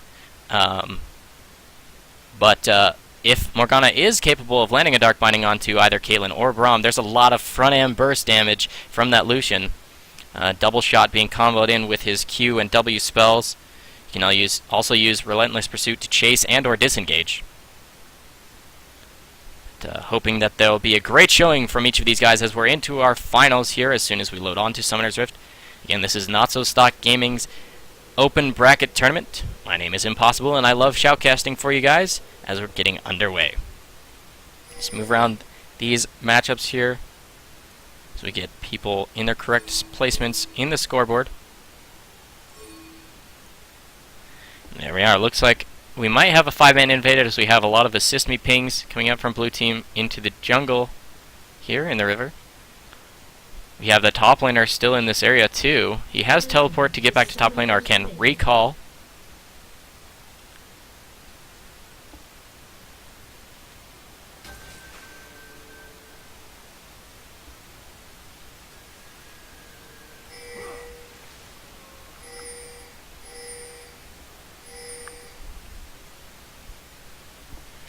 Again, on patch 4.7, which is the patch on live right here and here for the tournament, then trinkets are available 30 seconds into the match. 30 seconds until minions spawn. Want another shot? I wouldn't want to leave things up in the air. Would you prefer the good cop or the bad cop? Want another shot? I prefer the bad I cop. wouldn't want to leave That's just things me. up in the air. In about 15 seconds before minions spawn, we'll see what the choices are. It'll be interesting to see if Ryze really sticks around or if he will actually walk up to top lane. You see some people looking for them 5-man invade using the teleport to return to the lane. Looks like he'll walk the long way to save his teleport summoner spell for another time. Again, there's summoner heal in the top lane for Yasuo. It's an interesting choice there, as he's relatively mobile when minions are around, or enemies in general. But looks like he is a little bit afraid of the Ryze matchup. Again, Rune Prison is not a projectile, unlike the E and Q spells from Ryze. So the Wind Wall can interrupt both the bounce of the E as well as the incoming damage from Q out of Ryze. But Rune Prison is a single target ability that isn't a projectile from Ryze. So the actual CC of Ryze's kit can actually be blocked out by Wind Wall. Keep that in mind going forward. Lee Sin, a level 2 gank into mid lane. Interesting, they're still level 1 on this Lulu, but the minions get in the way. Will he land anything? No, Sonic Wave doesn't actually connect. It's really close in this mid lane, though. Both of these mages in the mid lane potting up, hitting level 2 simultaneously. Level 2 is also going to happen quite soon here for the middle lane. Nice Piltover Peacemaker plus a couple autos. Winter's Bite lands onto Morgana. She takes a little bit of harass and a stack of concussive blows. Nice Sonic Wave into Resonating Strike. It lands a couple red buff ticks as well. One more auto too. But Wukong's here with level 2. No red buff for him quite yet. Which means Lee Sin could look for some aggression. 1v1 up there. It's warded up, so we'll know when he's doing it. Looks like he will sneak back into the jungle. Interesting to see if First Blood happens because of this. He will put a ward in that side brush. Potting up, but he's taking a lot of damage from this guy. Sonic Wave into Resonating Strike. A couple autos will do it. He's been revealed, so he can't use his clone if he had it. 362. A reduced First Blood bonus going over to Lee Sin in the jungle here, as he'll also get a third buff for his troubles. Well played by that jungler.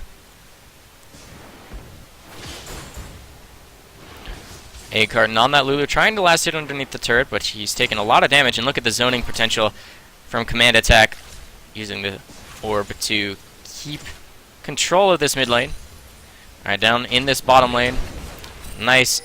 Winter's Bite lands on to Morgana. Wow, a dash forward. Oh, that was probably not what you wanted. Flash auto. Summoner spells used across the board in this bottom lane. Morgana still has flash, but she used exhaust to save her AD carry's life. Looks like Lucian will get away with basically no hit points. Nice Piltover Peacemaker to shove the wave. Again, just the First Blood in the jungle up by that red buff was secured by Lee Sin. A little bit of pain goes down into this bottom lane turret. Nice. Blocks out the Q there. A nice knock-up onto Ryze. He's out of mana. This could be aggression here. Nice dash also as the chase. The Q actually doesn't actually connect. Unfortunate there for that Yasuo. He could have continued the chase, but as the minion wave shows up, he will decide not to. Again, this is tonight's finals matchup on here, the tournament stream of NotSoStockGaming's open bracket tournament. This is Orbit Gaming Fire on blue team against multi-purpose team on red. Farm numbers mostly fluctuating across the board. We've got a jungle lead for Wukong despite the First Blood on the Lee Sin. He's been ganking quite heavily. Definitely with a gold lead. Nice couple auto attacks using the Clockwork Wind-Up passive of that Orianna. Command attack puts a little bit of damage. Nice shield to block any sort of trade that Lulu could return. Laugh spam by this Morgana in the bottom lane. Ghost Pride Morgana. Pretty cool skin. Lee Sin again. Lands the slow and gank potential. Sonic Wave does land, but he won't follow up with the Resonating Strike because he doesn't want to dive that deep into a turret this early in the game. And Lee Sin hasn't even gone back to purchase to spend his First Blood gold. plus the little farm he does have. Looks like Orianna and Caitlyn are up in CS in their matchups, with jungle and top being in favor of multi-purpose team. There's only about the first blood, really, the only difference in gold here between these two teams. Morgana's quite low, having not based since level 1.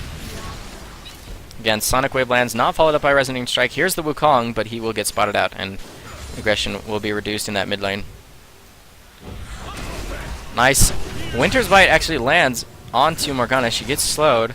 She's really, really low with no more consumables available for purchase, which means this is basically a 1v2. Nice. Winter's Bite lands a slow onto Lucian, but just in time before the 4th stack of concussive blows would have actually stunned up Lucian as the Great Black Shield comes out from Morgana. Oh, Lee Sin's down bottom lane as well, and they could easily die this. Just like an auto or two, easily a headshot would kill that Morgana. A well-timed Pelty for Peacemaker would do it as well. Cancels the recall out of Morgana. She could have actually survived. That wasn't quite in range. Greedy to stay to get the stacks of her Spellthief's Edge. She's underneath turret with like 120 HP. Now about 160. Nice Dark Biting lands onto LMQ TC Facility. The shield will block a lot of the damage.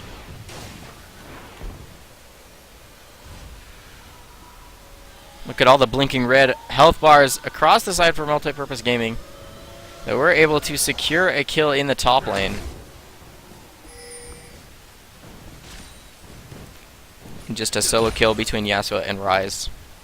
Ryze purchases that tier, stacking up a little bit more. Avarice Bait completed for Yasuo. Looks like he just wants to farm, farm, farm.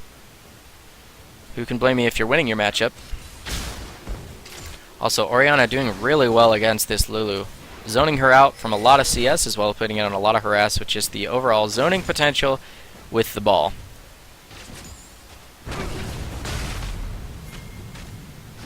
Unbreakable, the shield spell. Nice Dark Binding lands now that Unbreakable was on cooldown. LQ TC Vasily is really quite low. She has a Vam Scepter to kind of farm up. Uses 90 caliber to get that last hit as well as into the rush to recall. She'll have enough gold, if I'm not mistaken, for a BF on this back. Probably not boots, but a couple consumables perhaps. Double Dorans for the Lucian.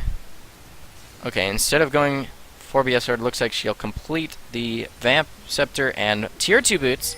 Interesting choice. Better for range leashing, but not too much damage. It's really good for the 2v2 harass. Really, I only go with the tier 2 boots completion on Caitlyn if I really see that the enemy support is playing aggressively, because that allows you to reposition yourself and dodge out Dark Bindings, as well as take advantage more of your range with the attack speed and movement speed, doing what we call range leashing, which means landing an auto attack and then backing off to bait the enemy into walking forward, and then using your range to secure another kill at the moment they turn around.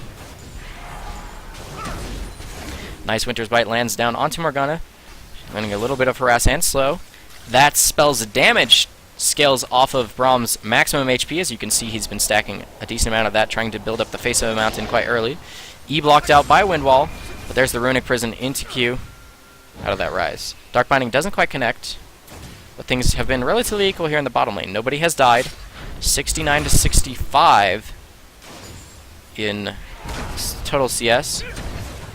Nice Winter's Bite lands a couple stacks of concussive blows. One more will actually stun up Morgana. A couple more autos, but they're focusing the target as Lucian's able to deal as much damage as possible. Nice Sonic Wave into Resonating Strike, plus Dragon's Rage to use to secure a kill. Oh, flashing won't actually allow the turret shot to not actually follow you. Nice ace in the hole for the last hit there. Double buffs. Buff transfer complete. The shield comes out from Orianna. She used Command Shockwave already. Wild Growth was used as well, but there's the flash. For looks like Orianna held onto her flash to that engagement as well. So that's a 2-for-1 in the bottom lane in favor of Orbit Gaming Fire. 3-2 in kills overall. No turrets have fallen just yet, and Dragon is still for the taking. Look at that gold. Only 200 gold separates these two teams.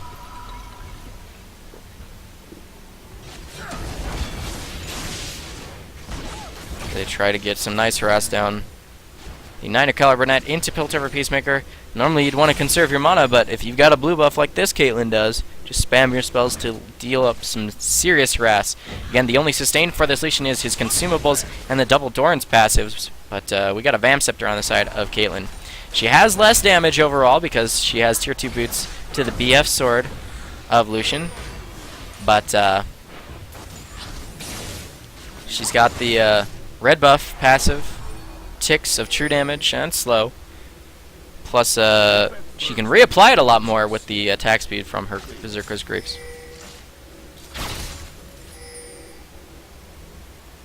I would love to see hard numbers on the difference there. Limitless Pursuit removes the slow of Winter's Bite, but he still takes the damage and the stack of concussive blows. Nice dodge out of the knockup to not allow Yasuo to activate his ultimate in that top lane. Lulu is quite low again in the mid lane, still losing that matchup quite heavily. It's 23 CS up. That's almost a kill's worth of gold in the hands of Orianna. That's not in the hands of Lulu. Nice Piltover Peacemaker lands onto Lucian. He's in Fog of War at the moment, so Ace in the Hole can't actually target him. But there's a lot of just overall advantage here in this bottom lane. Look at that, 20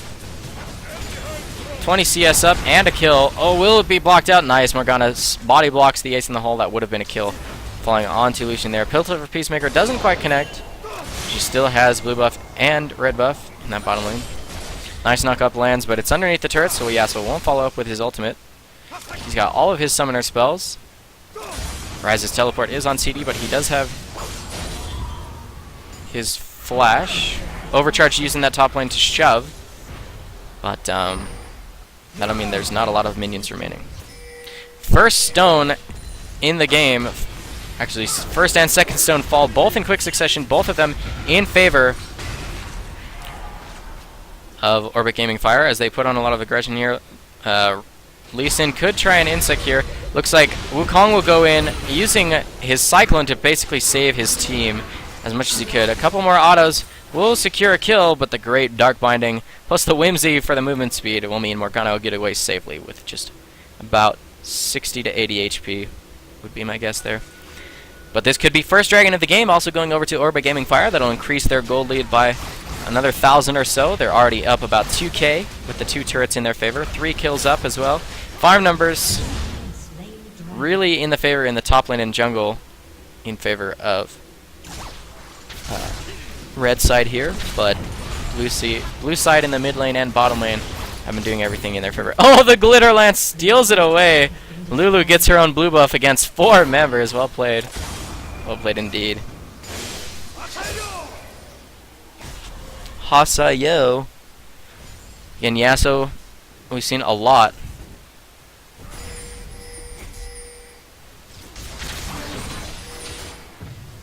Orianna without a blue buff versus the blue buff. Okay, Soul Shackles have been started onto Lee Sin here. He tries to dash the ward, but he will get rooted actually, and the teleport from Rise will get cancelled out as they'll also delete the ward. We have a new feature on our website if you want to go check that out and tell us what it is in the chat. It's an awesome new feature on our website. Go check that out. NotSoStock.ca. Dark Binding not connecting underneath the mid lane turret. Yasuo's farming up that top lane before he bases, probably looking for more gold to complete his Blade of the Rune King. Static Shift is a really great power spike for any Yasuo. Again, a mid-game lull here as people are trying to complete their core items. A couple core items. 21.5 to 20.2, about 1,500 gold in favor of Orbit Gaming Fire. They're doing a great job here. 2 turrets to 1, 1 to 0 in dragons, 5 to 3 in kills. Looks like Lucian disconnected for just a second. We'll wait for him to reconnect. I'm going to go grab a drink of water in this little pause here, guys, if you just give me a moment to return.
A summoner has reconnected.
Back.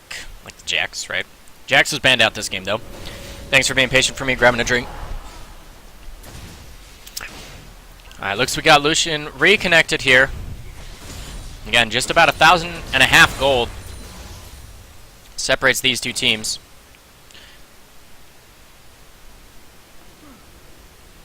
Really close game, which is good, because this is the finals of tonight's open bracket tier tournament. Whoa, Ham Lucian goes right into these guys. Splashes to get the last auto of the concussive blows. Uses the ultimate to keep Lulu away.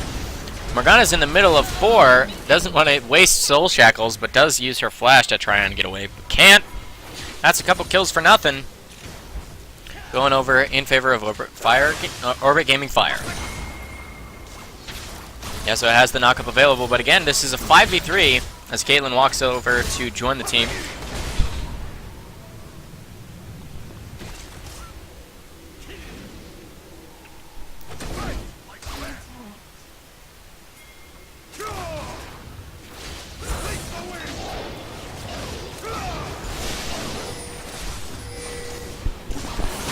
Oh, nice attack. Dissonance actually slows, and a nice Dragon's Rage kick actually keeps Cyclone from actually knocking up anybody. Oh, great. Again, so much AoE damage from this Orianna, and the last it'll actually go over from the Q out of Rise. That'll be another kill for nothing. So 3 kills total in the last couple minutes have gone over to Orbit Fire Gaming. Nice wind wall actually blocks out a lot there, but a great sidestep out of Caitlyn means she can get a couple autos off on the side there.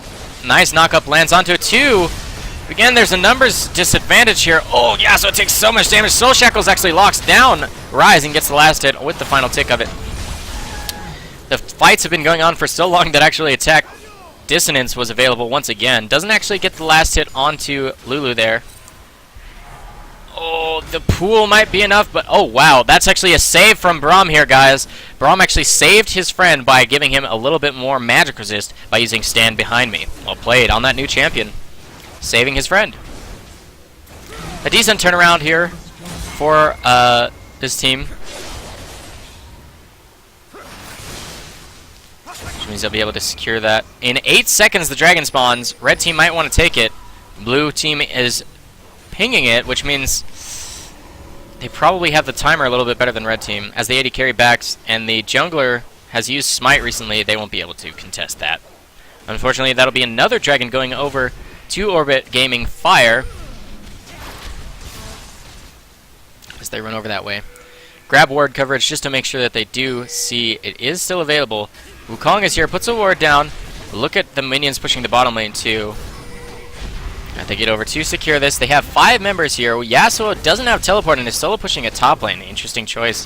Him, if he can actually get a turret, then it might be a decent trade, but he's not even knocking on that turret's door, so interesting choice. Ryze has teleport available, so he's more than happy to head up there to stave off Yasuo's aggression in the top lane.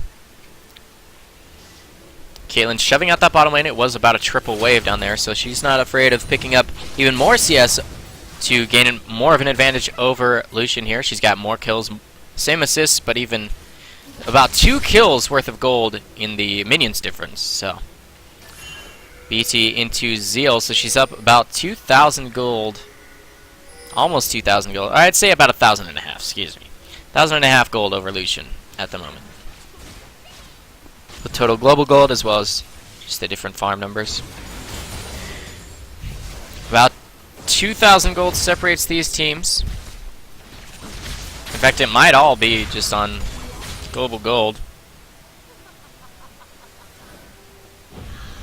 Yasuo again returning to that top lane without teleport. There's an interesting choice on his part. I wonder if their team is communicating to him that without teleport he can't 1v1 that Ryze. Ryze used teleport, interesting, to return to the top lane to save that turret. Not sure if that was necessary, but now that means he has to group with his team. Which means his Yasuo can push faster than Orbit Gaming Fire can actually engage a 4v5. Then that's definitely in Red Team's favor.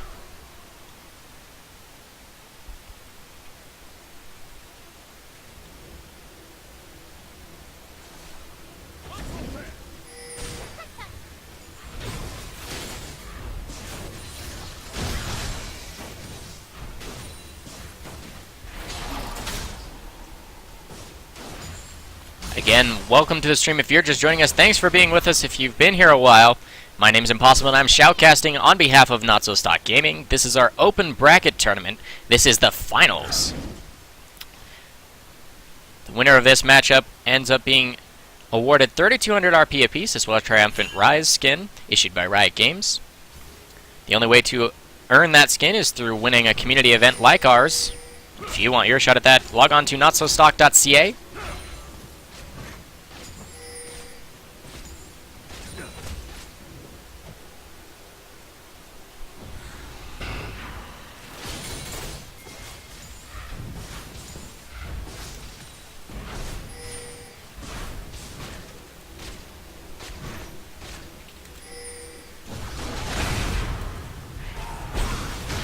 Nice Dark Binding lands onto Wukong. He wasn't quite revealed, but a nice land of concussive blows actually staves off some of their aggression. Braum using his ultimate to keep his team safe, takes the Dark Binding so that Caitlyn doesn't. The culling in that choke point actually puts a lot of damage down. Nice! Unbreakable shield blocks the second half of the culling.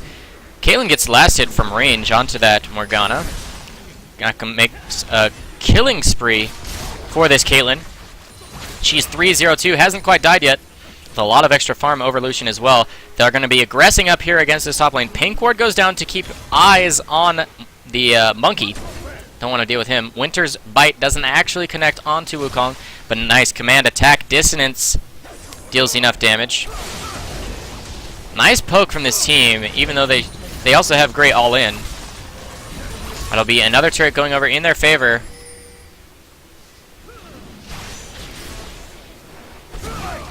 Again, a little bit more poke damage, mostly from this Orianna as AoE. Well, she takes a lot of damage over the turret. What are you doing? Even through Summoner here. Wow, just the damage with the extra needlessly large rod. I mean, she secures a kill. 3 members get knocked up from the Cyclone into Yasuo's ult. He just needs a couple extra hits. Nice! He gets a couple. That's a triple kill if I'm not mistaken. Alright, a double kill for Yasuo.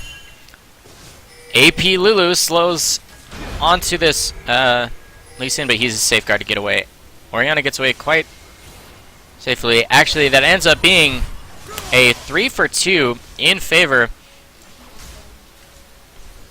of Red Team here. Interesting choice. Oh no, Yasuo's here. He might want to think about being aggressive. He's just going to get a little bit more turret damage, though. He's quite healthy against these two guys, but they have their resources available. Mana not in short supply. Yeah, as soon as Infinity Edge gets completed... Oh no! He gets caught over the wall.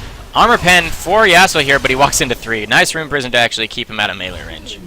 That's a killing spree now for Unknown Origins on that Orianna. If I'm not mistaken, that's the second killing spree of the game for her, as Caitlyn was shut down last game as well, or last team fight, excuse me. The dragon spawns in about 40 seconds. Baron is also available for both these teams 25.5 minutes into the game. Still, again, only 2,000 gold separates these two teams, so it's a really, really close game. You can see team fights can get turned around, as we saw the Cyclone comboed into Yasuo's ultimate. We'll see how that turns out.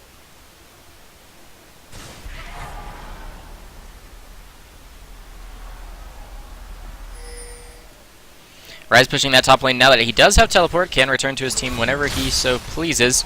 6 seconds remain before the spawn of that dragon. And there is the dragon spawned on the map.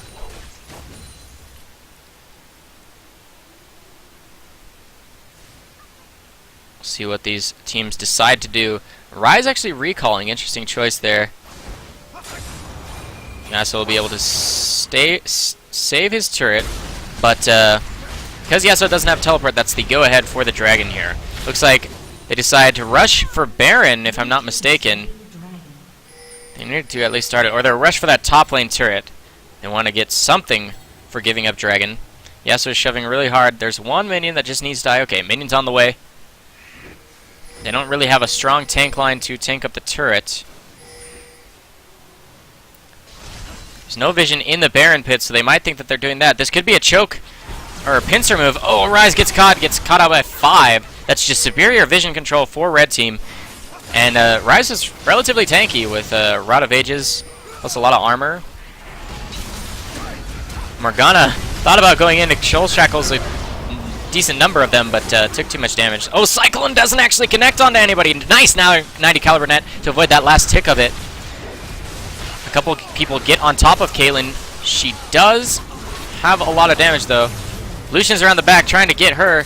She doesn't have Summoner Heal anymore. Used it during that fight. 90 caliber net again to get away. Orianna trying to 1v1 this guy, and she's got no mana. Oh, the nice flash Hasaki. I just love to say that. Nice knock-up, and actually great plays. Ends up being a 2 for 2 overall. Nice wild growth onto Lulu to keep herself safe. Great bait out of there. Wild growth. Blue team's turret has been destroyed.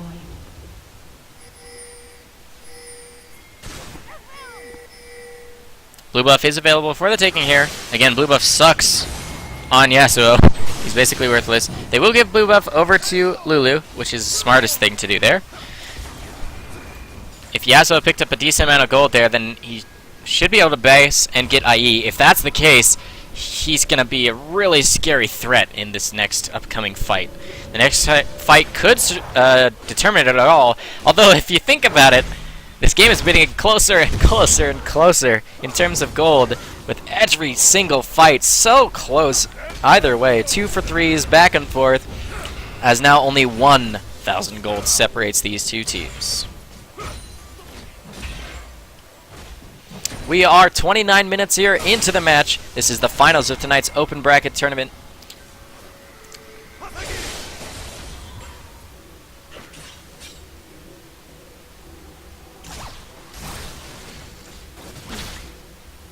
Alright, we do have a pause coming out.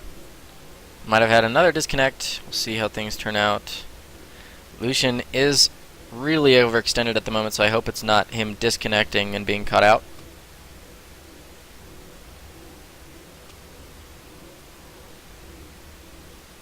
A summoner has It was a DC again by vibration, and he's getting caught out at the moment. It's unfortunate for him. We'll see what he can do. He does have Summoner Heal available to maybe get away from this. But it looks like we're mid-animation. If you see the cooldown of Orianna's ultimate, looks like we're mid-animation on that. spell, which would mean that he probably fall. Caitlyn's there too. Ace in the hole will be off in a second. Really scary. Again, only 1,000 gold separates these teams.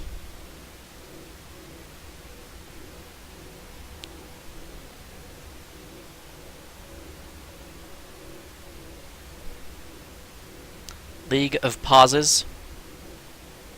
In the meantime, though, guys, hopefully this pause won't take too long. But if you want to check out our website, NotSoStock.ca, you can find out a couple awesome features that are on there. We have our Team Finder feature. If you're looking to build a team, or if you're looking for a team that needs more members, you can input your information on there and check out for other people who are looking to build a team, maybe in the same elo as you. Again, we have a tournament for every tier, so it doesn't matter where you are ranked in solo queue or in ranked 5s. You can join us for any of our different tournaments, as well as open bracket, where you don't even have to be level 30.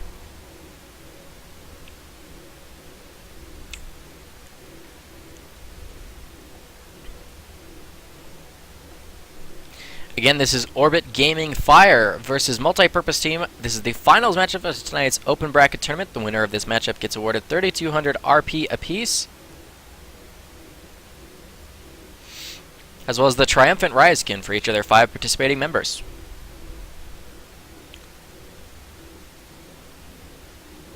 May the best team win.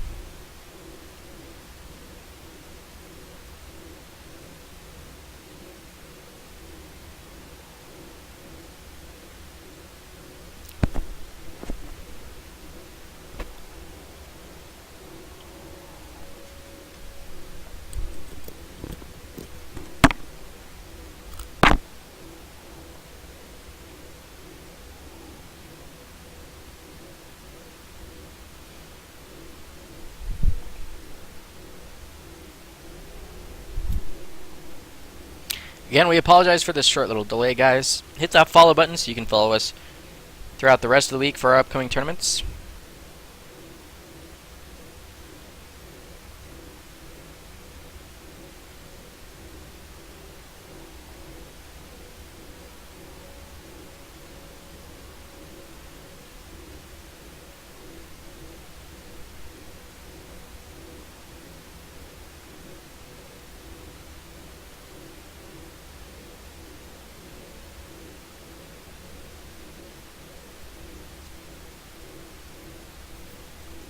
A summoner has reconnected.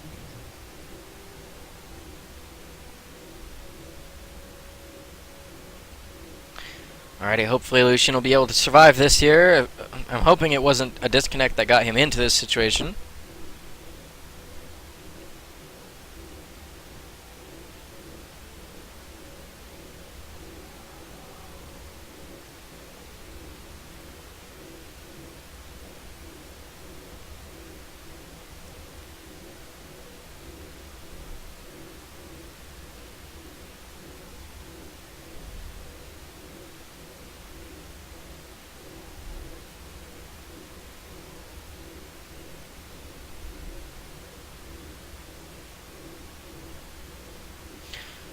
Interesting. Lucian has reconnected, but it looks like we're still in the pause here.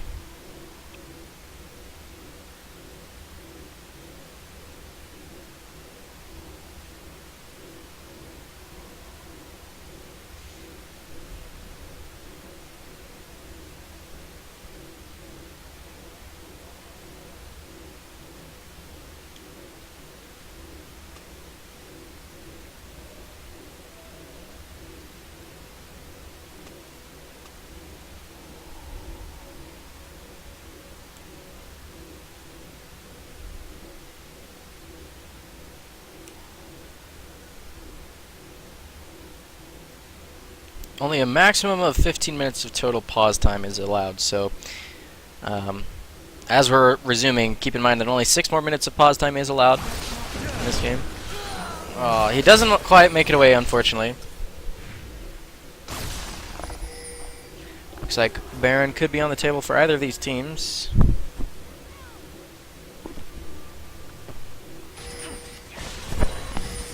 Elixir of Brilliance has been popped for Oriana, so she's going to have a lot more CDR and AP in this team fight. On top of the death cap, Ace in the hole deals a lot of damage to Lelouch.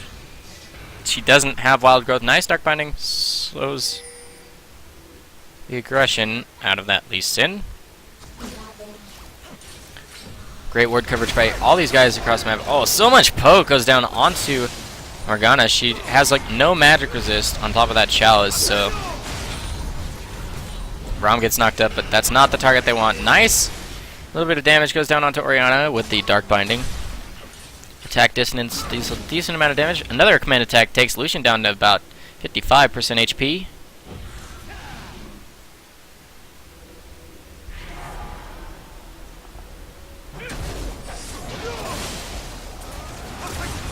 The culling puts a little bit of poke down onto Orianna, but not enough to really force anything.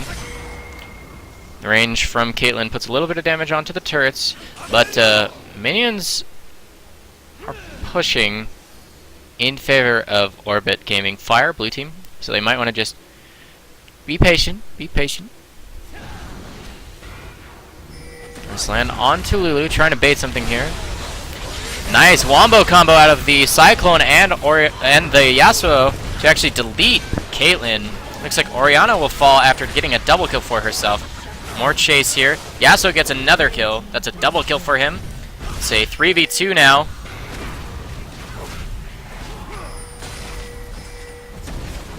Yasuo comes around the back. Oh, great safeguard. Actually gets over the wall. But that'll mean that it's a 3v1 on the Braum. He's just going to fall trying to save his teammate. But that's exactly what you do as Braum. You save your teammates. Looks like Lee Sin will be the only one to get away. Almost an ace in favor of red team here.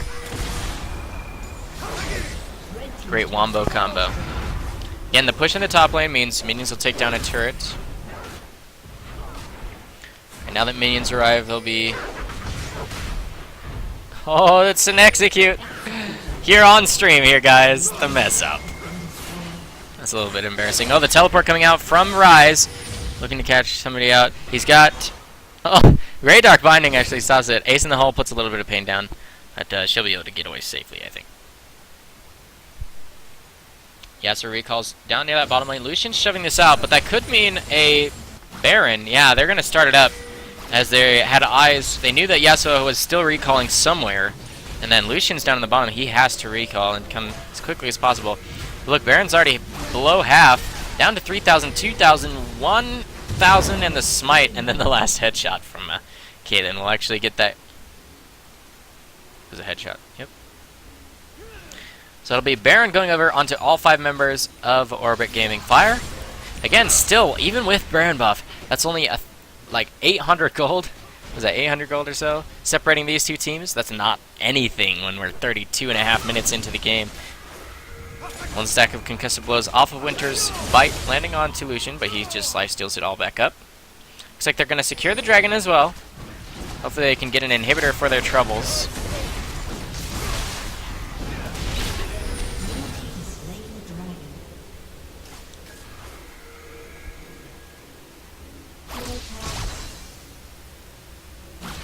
There's so much wombo combo between the Cyclone from Wukong and Last Breath out of... Yeah, so he's farming up really well too. Most farm by far in this game, up 55 or so over the next highest in the game. He's got 3 core items plus a decent amount of tankiness. He's going to recall to make it down to bottom lane because, again, he does not have teleport but likes to split.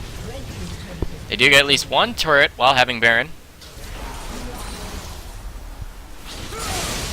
Oh, Dark Binding lands onto Orianna. The culling goes through the shield, but she's got Baron regen. Hasaki. Steel Tempest doesn't knock anybody up. Wukong does have Cyclone, but no flash to get right in the middle of wherever he wants. Caitlyn, with probably the most DPS on her team, wants to stay safe in that backline, but she's standing up near the front trying to get damage on the turret. Another Dark Binding onto Orianna. Her shield won't block all the damage, but it'll keep her safe through the follow-up. Knock-up almost lands onto Rise. Again, the Baron's regen does a lot. Like, look, Orianna's almost back up to full. If she almost stick another Dark Binding to...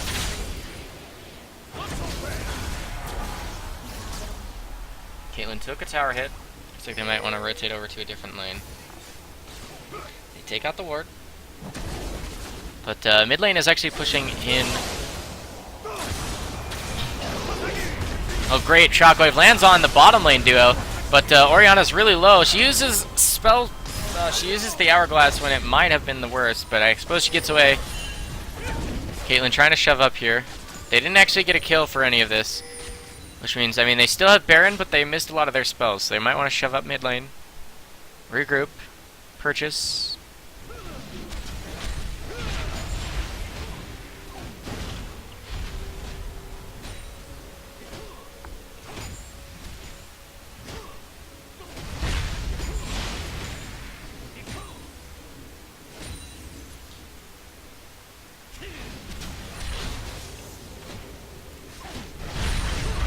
Only about 45 seconds or 30 seconds or so remaining on Baron buff for Orbit Gaming Fire. They need to do something with it because they only about secured a couple thousand of a gold lead more.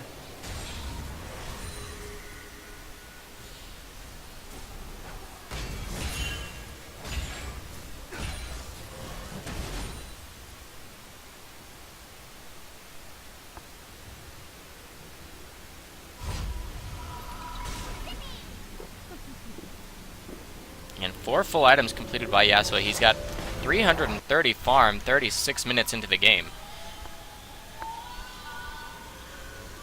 Plus 8 kills or so. He may be a small gift, but he comes in a big box. Recall's coming out for everybody across the board, basically, trying to buy up their last items for what could be the final fight of this finals match. This would be for that triumphant Rise skin. So there's a lot on the line for these guys.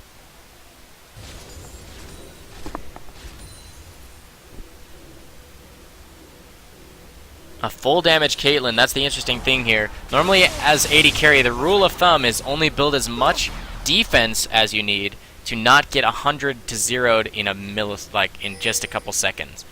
Like if you can't get insta-gibbed by the enemy team, then build full damage. So apparently she's confident in her ability to not get hit by a Dark Binding, not be caught in the Cyclone. But last game, she got deleted instantly. So we'll have to see how her positioning plays out. Speaking of positioning, Caitlyn's pushing bottom lane alone when there's a minion wave and 5 members pushing mid. So they might be able to actually pick up a turret. Now the Baron buff is actually worn off of Gambit Gaming, or Orbit Gaming Fire.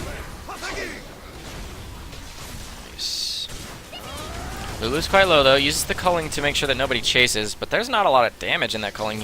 There's so much armor, a Thornmail and a Randuin's on that Lee Sin means like his shield blocked everything. We need a Last Whisper on that Lucian, but he's really, really far behind. Almost 100 farm behind Caitlyn. That's a lot. That's like 5 kills worth of gold.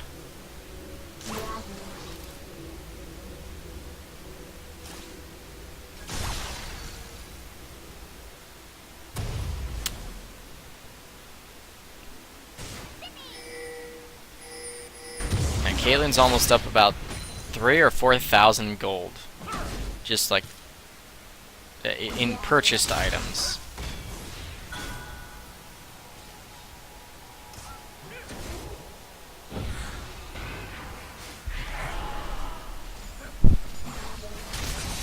Right, up here we've got a cannon wave on the way for blue team, which would be what they would want to hit this turret. A nice poke coming out. A knock-up lands only onto Braum again, using the shield to try and stop any poke onto his carries. Baron spawns in about 30 seconds. Dragon will be up in 10. Winter's Bite doesn't actually connect. Command attack to keep the ball in between Orbit Gaming Fire. Now a revealing vision into the brush. She does have Shockwave available. Again, the knock-up only landing onto Braum, so Yasuo doesn't want to follow up on that. Cyclone is available. Wukong might want to think about like coming around the side. Oh, Dark Binding lands onto Caitlyn, but she stays relatively healthy. The knockup on Yasuo actually stops him from following up on the knockup on Yasuo. That's a double kill for Orianna. Caitlyn safe in the backline. Ace in the hole could be the last hit. Oh wow, triple kill. quadra kill on that Orianna. Death Cap, Void Stab, Athene's Hourglass. So much damage. Well played. That was Orbit Gaming Fire getting an ace for none in a well-played fight. That's going to be the first inhibitor turret. First inhibitor of the game, falling 40 minutes into the game. But look at that, 30 seconds plus on most of the members. So that could be game if they just make sure that they take out all the turrets. Looks like it'll be both Nexus turrets falling and the Nexus falling 40 minutes into the game here. Congratulations to Orbit Gaming Fire. The flashiness at the end as the Nexus explodes. That's game. Victors here of NotSoStockGaming's open bracket tournament going in favor of Orbit Gaming Fire. I mean, it was a well-played fight, well-played by multi-purpose team. It was good to see them make it so far into the finals here. Of course, they do get an awesome reward, RP guaranteed as well. Top 4 teams do get RP, but well played, well played. What a great showing by both teams there. So congratulations to Orbit Gaming Fire. They do get 3,200 RP apiece, as well as that Triumphant Rise skin. So on behalf of NotSoStockGaming, guys, I'd love to thank you for joining us again. Once again, it's been an honor serving you as a shoutcaster and broadcaster this evening. My name is Impossible, and I hope you'll join us again for our Bronze Tier tournament that starts on Sunday, 7 p.m. Eastern, which is 4 p.m. on the West Coast if you live in California. So as I'd love to see you guys on Sunday as well as the rest of the week. Hit that follow button. Follow us on Facebook, Twitter. Hit us up on our website, NotSoStock.ca, and check out some of the new features we've added. Even today, we've added some new features. So go ahead and check that out, NotSoStock.ca. On behalf of NotSoStock, thanks again for joining us, and have a great evening.